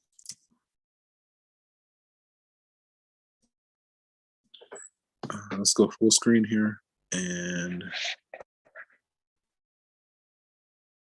we want to paste sleeper. Yeah, I mean, that's the same copies of the same thing. Okay, so we want to find what values of x makes this guy 0. Okay, so what I was thinking that we could do, we could set the whole thing equal to 0, but in order to solve,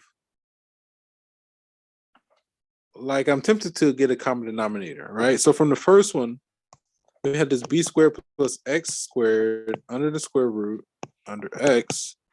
I'm going to multiply that by 1 in the following way.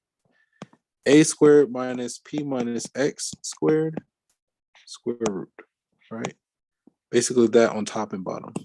So 1 in this form, right? For the first term. Then we're going to say minus, oops, undo, minus, we got this square root a squared plus p minus x squared under p minus x. Now we're going to multiply this guy by 1 in the form of b squared plus x squared. So all we're doing is getting a common denominator. Copy. All right. And again, the idea is that this whole thing is equal to 0. I'm just going to kind of put this over to the side, equal 0. Matter of fact, since I can, let me just get it on one line.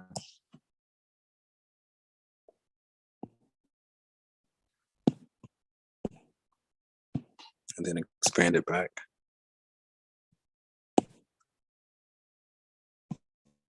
Okay. So all we did was set the derivative equal to 0, and we're getting a common denominator. I think this is going to work. It's a little bit involved, but let's keep going. So then on top, we're going to have this x times, we got this a squared minus p minus x squared.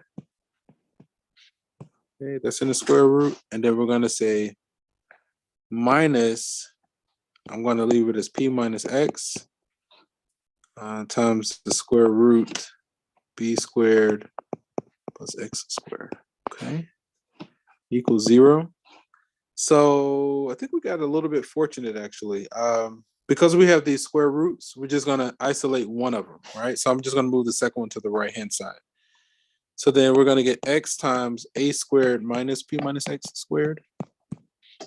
If I move the second term to the right, we're gonna get equals p minus x times the square root of b squared plus x squared, okay? So then in this form, now we can square both sides, all right? If we square both sides, we should get the following. X squared times a squared minus p minus x squared, okay?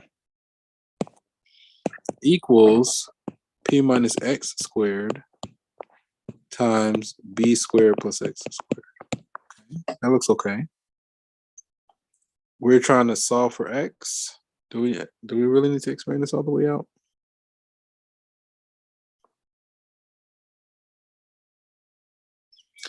I'm still avoiding it, but I think we might need to expand this all the way out. Let me think.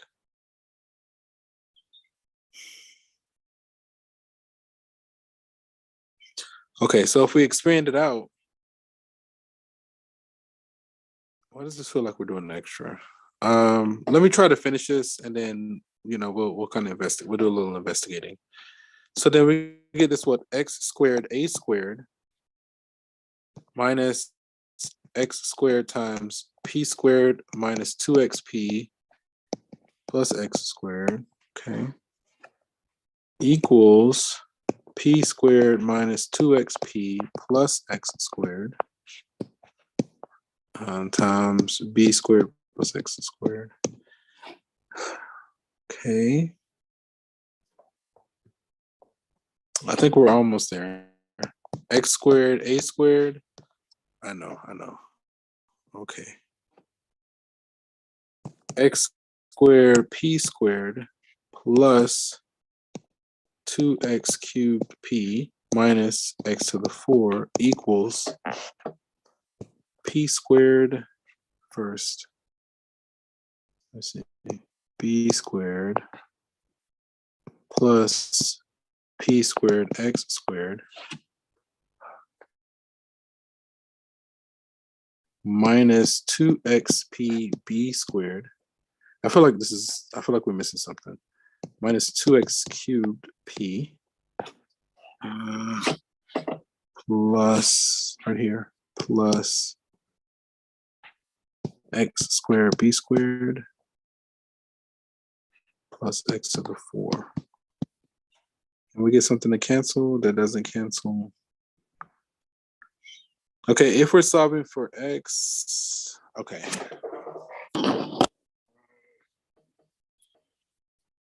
Those are constants.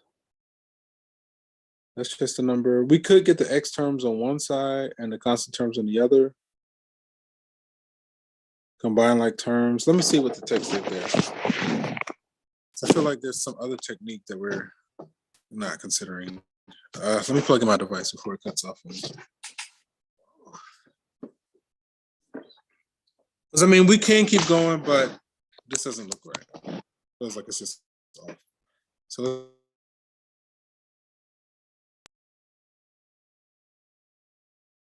let's go here. Oh, they don't have x because there's 0.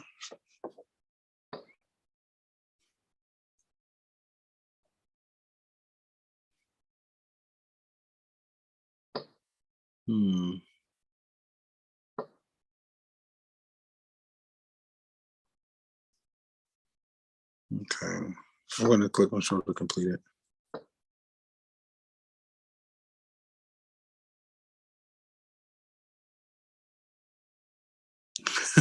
We might need to keep going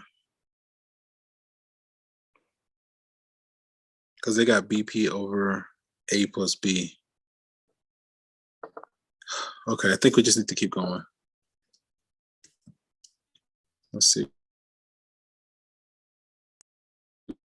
what we're looking like. Let me think one other thing. Oh, okay. Let's go back. Right. Wait a minute. We forgot to put that over the fraction. I think we got lost there, right there. Because it's over that stuff. But it's just setting the numerator to 0. That should be fine. Okay. That goes over. Can we like cancel something somewhere? Let me see. If we square, it's like when we square both sides, it gets nasty. We get the x squared. That's gone. That's squared, and that's gone. I think we just need to keep going. Try to combine like terms and this, that, and the other. Okay. Let me think.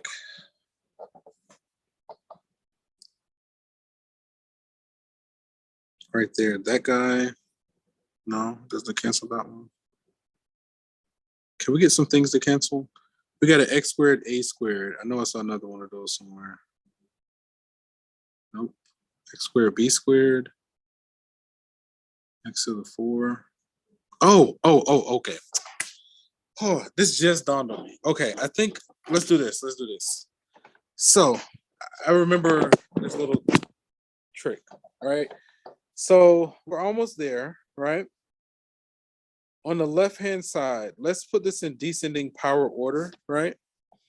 So we have this negative x to the 4. We got this 2x cubed p, okay? And then we have that x squared term, right? So we're gonna say, if we factor out the x squared, we're gonna get plus, we got a squared minus p squared times x squared, right? And I think that's everything on the left, right? And then on the right, we got, we're so close. Because I'm starting to remember a technique here. X to the 4, there's only one term that has x to the 3rd. Yeah, I think we're almost there. We got this negative 2x cubed p. Okay. There's no single x over there. Okay. Let me highlight what we've used. We've used this guy.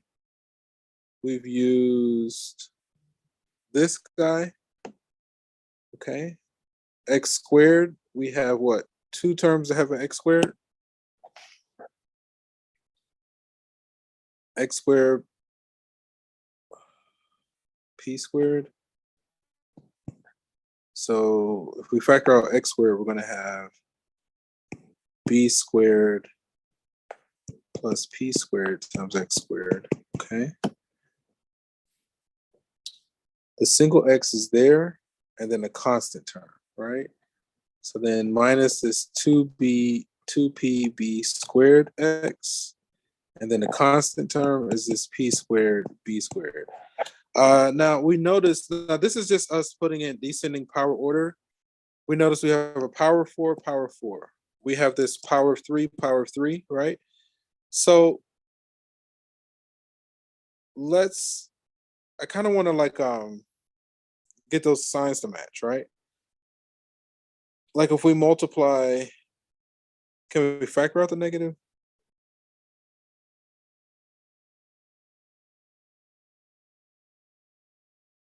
Because like if I can get these guys to match up, then what we can do is equate like the coefficients, all right? Like this would be equal to 0. This would be equal to this. Let's see, wait a minute. On the right hand side, I think there's a 2pb squared x. Yeah, right here. This would be equal to this. We're almost there. Hang on. If we multiply by a negative, can we? But usually don't do that on one side. Let's see if I go back. Can we do that anytime sooner? We essentially did that already. A squared. Yeah, I feel like there's a trick that we're missing.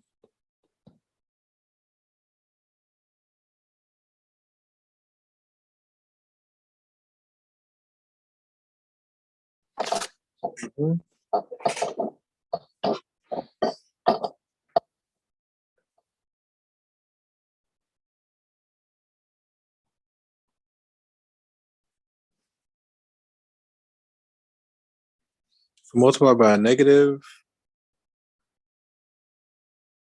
That'll be negative, that'll be positive. This would match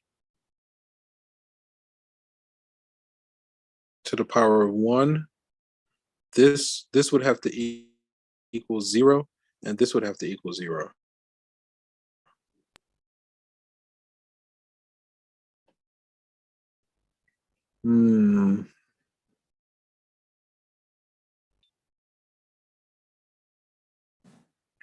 Minus 2x cubed. What if we add that to the other side? Let me see. Is that going to help us any? If we move that over, if we move this over, we could set the whole thing to 0. That might work. I don't know if I want to do that or not, though.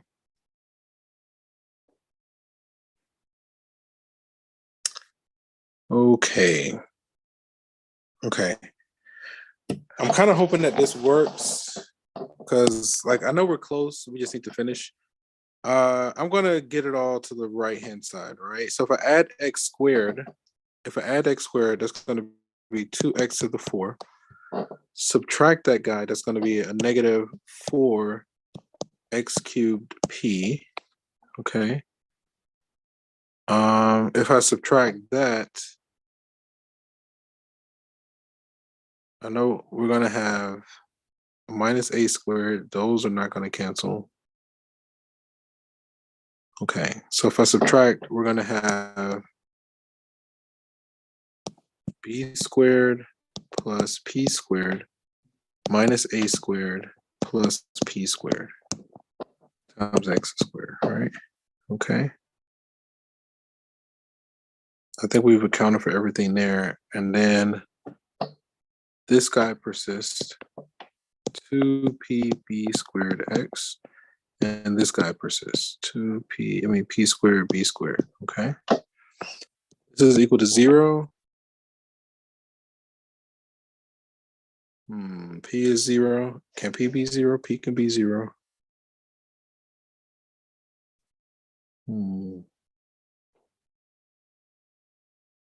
It looks like we have an A, a B, and a P. And so we would need 3 equations. So I'm thinking from this form, for instance, some things that we can say, P squared B squared equals 0. Okay. Minus 2P B squared equals 0. But then that would force P and B to both be 0. Can we also say B squared plus P squared minus A squared plus P squared equals 0? Can we say 4P equals 0? But it's kind of, I think this is forcing everything to collapse to 0, and it's not giving us what we need. 2P, A equals, so add B squared plus 2P squared. No, I don't feel like that's giving us anything. We're so close. Let's see, let's go back.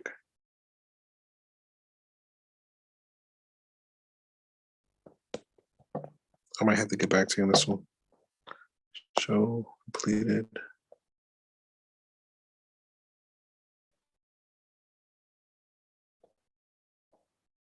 Let's see. Second derivative corresponds to a minimum.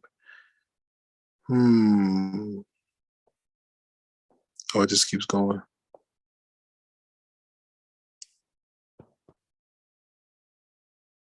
BP plus A over B. Let me see here.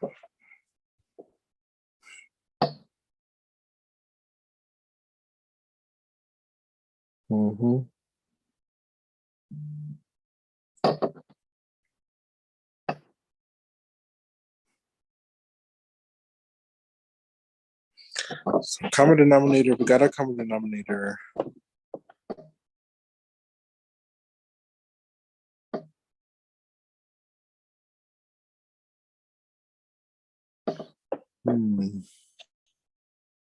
Okay.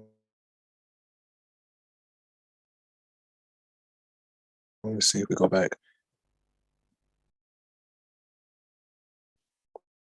Because all of those are forcing it to collapse to 0.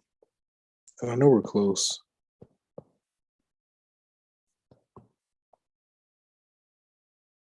P minus X. Square both sides.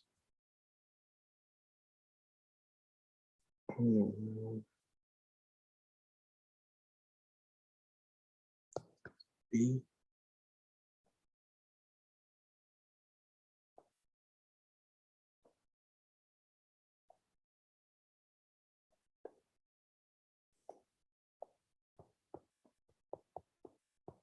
It's the original picture. We don't have it. I might have to get back to you on this one. Let me think about it.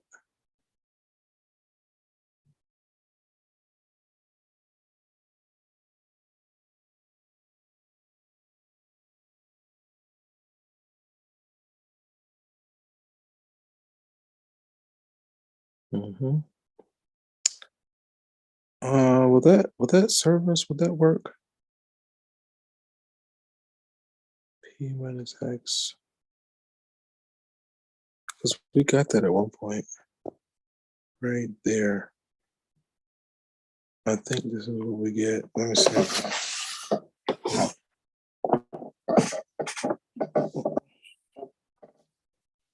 Maybe there's something else.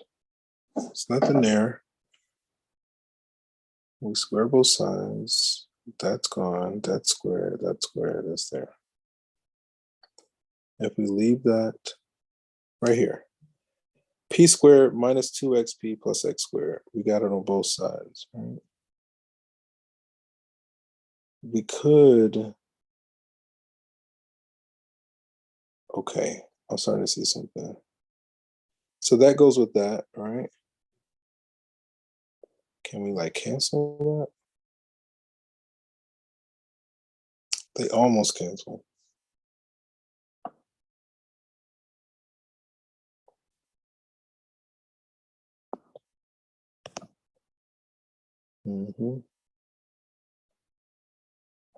Oh, man, that sucks. No, we're good, we're good. Let's keep going. So then a squared, that's a minus. Common denominator. Okay, I think I found at least one error that's definitely was throwing me off. And I know it's coming because I'm exhausted, but at least I found the error that I made. I put a wrong sign, and I knew it was throwing things off. I was like, man, why are these signs not matching up? Right here. Common denominator, this should have been right here, a plus, and I put a minus. And I think that one little sign was causing things to not cancel, right? So with that, let's go back and see if we can get these things to cancel now with the proper sign, right? So if we do that there, that means this guy right here was supposed to be a plus, and we put a minus, right? This is why I don't do math when I'm exhausted. Because look, that one little sign change was mucking stuff up. That's what, because I was like, why are these so close but off by a sign? I was like, we're missing something somewhere. But I think we found it. And I'm doing the corrections in red to try to keep track of it. Okay. Right. That was one thing, and we made that in the beginning. So that means that anything based on that was not going to work, right? But let's keep going. Okay, so we found that error. B squared, but this is why I always be like, get some rest, go to sleep. And when you first wake up, that's the best time to do math. That's when I usually do it. But let's keep going. We got that. That looks good. That looks good. That looks good. So then fractions, it's only going to be 0 when the numerator is 0. So I just set the numerator to 0. That's fine. I think we caught it there. We move this guy to the other side. So then this should be a plus. Okay. Okay. I think everything else is fine. So then when we go to square both sides, again, this is a plus, right? Okay, that looks good. So then if that's plus, this right here is a plus. We expanded that. We might not need to expand that because I think it might cancel. No, it's not canceled because of the B. But it will make a difference because I noticed that we were getting, yeah, it still comes into play. So then right here, this is a plus. And then with that being a plus, wait a minute. So we're distributing a positive X.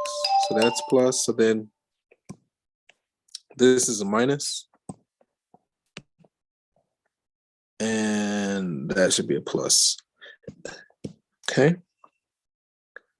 So then now I think we're getting the desired result. I was like, yeah, but that one little sign was throwing everything off. Right here. I'm gonna do it in purple, blue. I'm gonna do it in orange.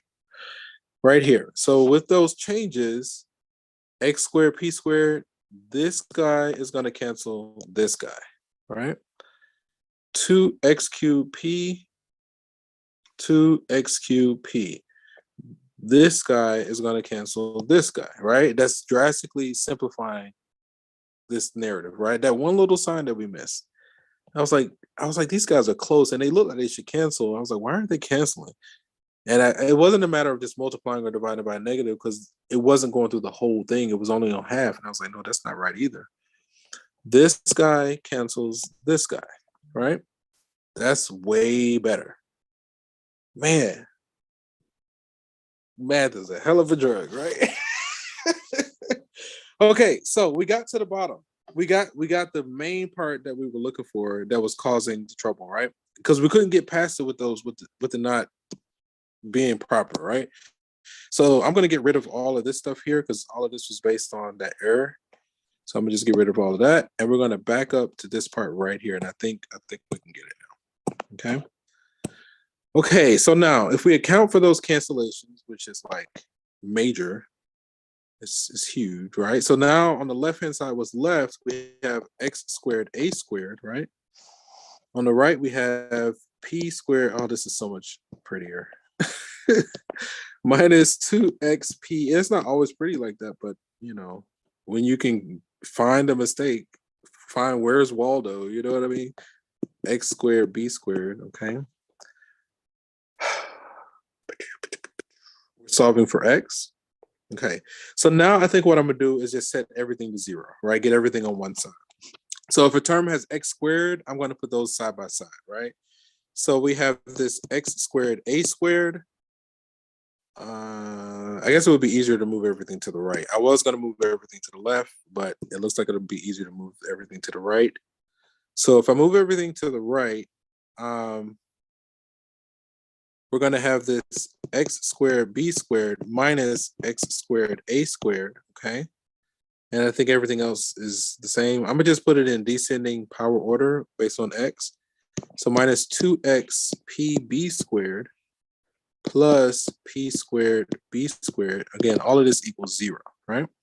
So now if we focus on x squared, so factor out x squared from any term, come on. From any term that has x squared, so we're going to get what is b squared minus a squared times x squared. We can factor out x from there, so that's going to be a minus 2pb squared times x. And then this last one is just a constant. P squared b squared equals 0. So then from there, we could just do the Pythagorean theorem. Because at this stage, it's just a quadratic. Right? It's just a quadratic. What else could we do? Is that a perfect square? That's difference of squares. No, that's not a perfect square. It's like, that's difference of squares. Can we factor? I mean, we could do quadratic.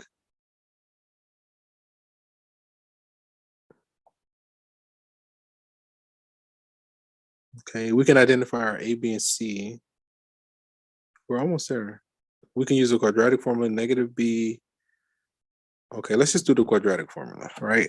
Let's see if that works. So then from this stage, quadratic formula, the negative boy could decide to go to the radical house because he was square, so he missed out on 4 awesome chicks. It was all over by 2 a.m. So let's just plug these components into this and see if it works. So then negative b would be positive 2pb squared plus or minus. That's going to be a 4p squared. I hope I'm not making this worse. I feel like I'm making it worse. That's b squared minus 4. Our a is this guy. And our c is this guy. I don't know if we can get this down. Over 2a. This might be making it worse. We might move away from this. Can we just set each of those to 0 and solve? That might work. Let me see if I expand this guy. I don't really want to expand it. B to the 4. Actually, that looks like it's going to cancel. Because you're going to have, okay, let me keep going. Let me stop avoiding it. 2pb squared plus or minus. So now this 4p squared b to the 4 persists. Now I'm distributing a 4p squared b squared, right? So that's going to be a negative 4p squared b to the 4. And then double negative becomes positive 4. Ooh, p squared a squared b squared. So we got a new term in there. Because I noticed that the first two cancel. I feel like we're so close. 2b squared minus a squared. Right here. We got 4p squared b to the 4. So this is canceled by this, right? We can take that square root because that's a perfect square, right? 2pb squared plus or minus square root of 4 is what? 2pab over, come on, 2 times b squared minus a squared. That's intense. I'm pretty sure there's a better way to go about that. That's just how it came up for me. Let me factor out. We can cancel these 2's because you can factor out a 2 from everything. So these are all going to cancel each other.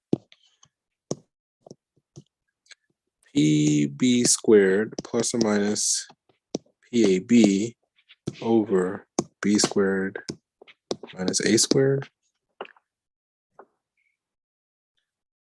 We can factor out, that's what, b minus a times b plus a. Here, let's keep going. I think we can get some more cancellations. B squared plus or minus ab over b squared minus a squared. Oh, we're so close. We could factor out a b from those guys.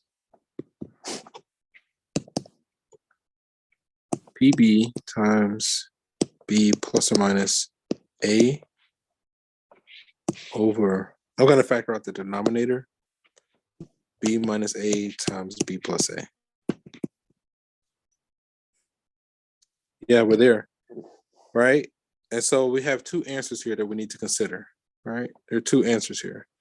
The first answer looks like is this guy, PB times b minus a over b minus a times b plus a, right? That's the first one. And obviously this is going to cancel this. And then the other answer is PB times b plus a over b minus a times b plus a. Man, oh man, that was an adventure. For real, for real. We actually, I think we got him. Wait a minute, it's a little bit off. We got PB over B minus A and PB over B plus A. Let me go back. We're close.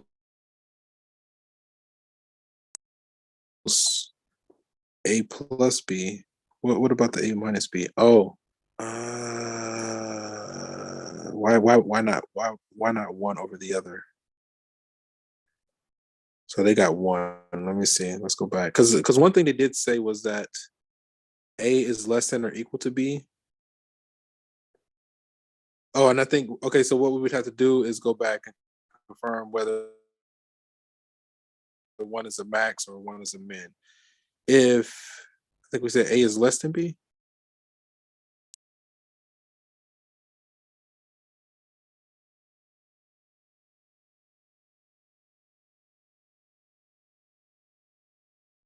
Where is it? A is positive. So why one over the other? If we want to minimize the distance,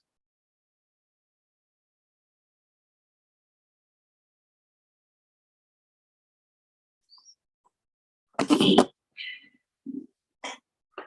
larger denominator is going to have the smaller distance.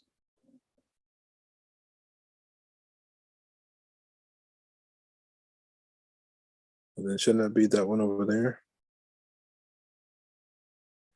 Like, for instance, if we had 2/5 versus 2/7, and we want to minimize the distance, I think the 2/7 is smaller, the larger distance. So that should be the B plus the A. That's the only thing I can think there, right? Why would we choose this guy over this guy? This one has because the numerators are the same, but this one is B plus A and this one is B minus A. If we want to minimize the distance, that's going to occur with the larger denominator, right? That's about the best explanation I can give there at this stage. I'm just like, we actually got down to this thing, right? And again, like one of the hints was like, I saw that things should cancel, but it was off by a sign. So I was like, I think we missed a sign somewhere. The only reason I'm choosing that one over the other because they both have the same numerator. But if I want to minimize my distance, I just kind of did a mini thought experiment where I said like, okay, if I had 2/5 versus like 2/9, the numerators are the same, but one denominator is bigger than the other. So which number is smaller? And I felt like the one with the larger denominator is smaller because A is less than B. The one on the left, I think, had the larger denominator, so it should be smaller than the one on the right. Man, that was fun. Yeah. Yeah, I don't expect you guys to do that.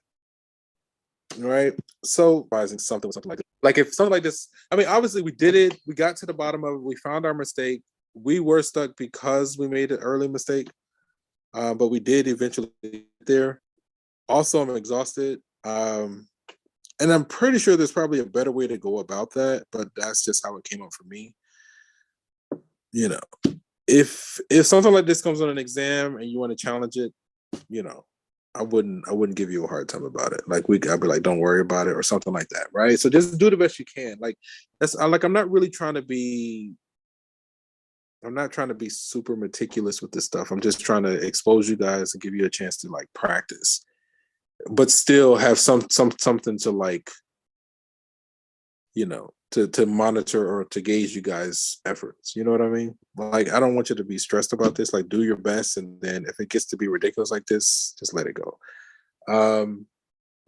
Again, we have unlimited attempts because when you go to take the exam again, it should give you a different question, right? It's not the same exam each time you take it. What you guys know.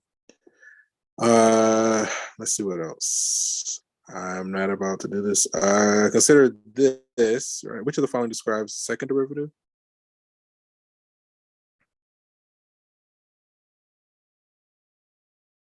All right, so we would have to take the derivative again. I'm just not going to do that. Right now, I'm totally exhausted. Let's see. Oh, but if the second derivative is positive, right? If the second derivative is positive, that means it's concave up, which means we're working with a minimum. So that's more of a concept question. They didn't actually define the second derivative. They're like, okay, just interpret how to use the second derivative. right? And so that's why there's only three choices. A is like if the second derivative is positive, does that correspond to a minimum? If the second derivative is negative, is that a minimum? Or if the second derivative is equal to zero, is that a minimum, right? So if we want it to be a minimum, the second derivative would have to be positive, which means we're concave up, which means we have a minimum value, right? That's what that one's A. And then suppose f is differentiable, blah, blah, blah. Does this minimize or maximize D? So it looks like we would have to plug that into the second derivative to get that result, which I'm not doing right now. BP over A plus B. Is that what we got? I think that's what we got.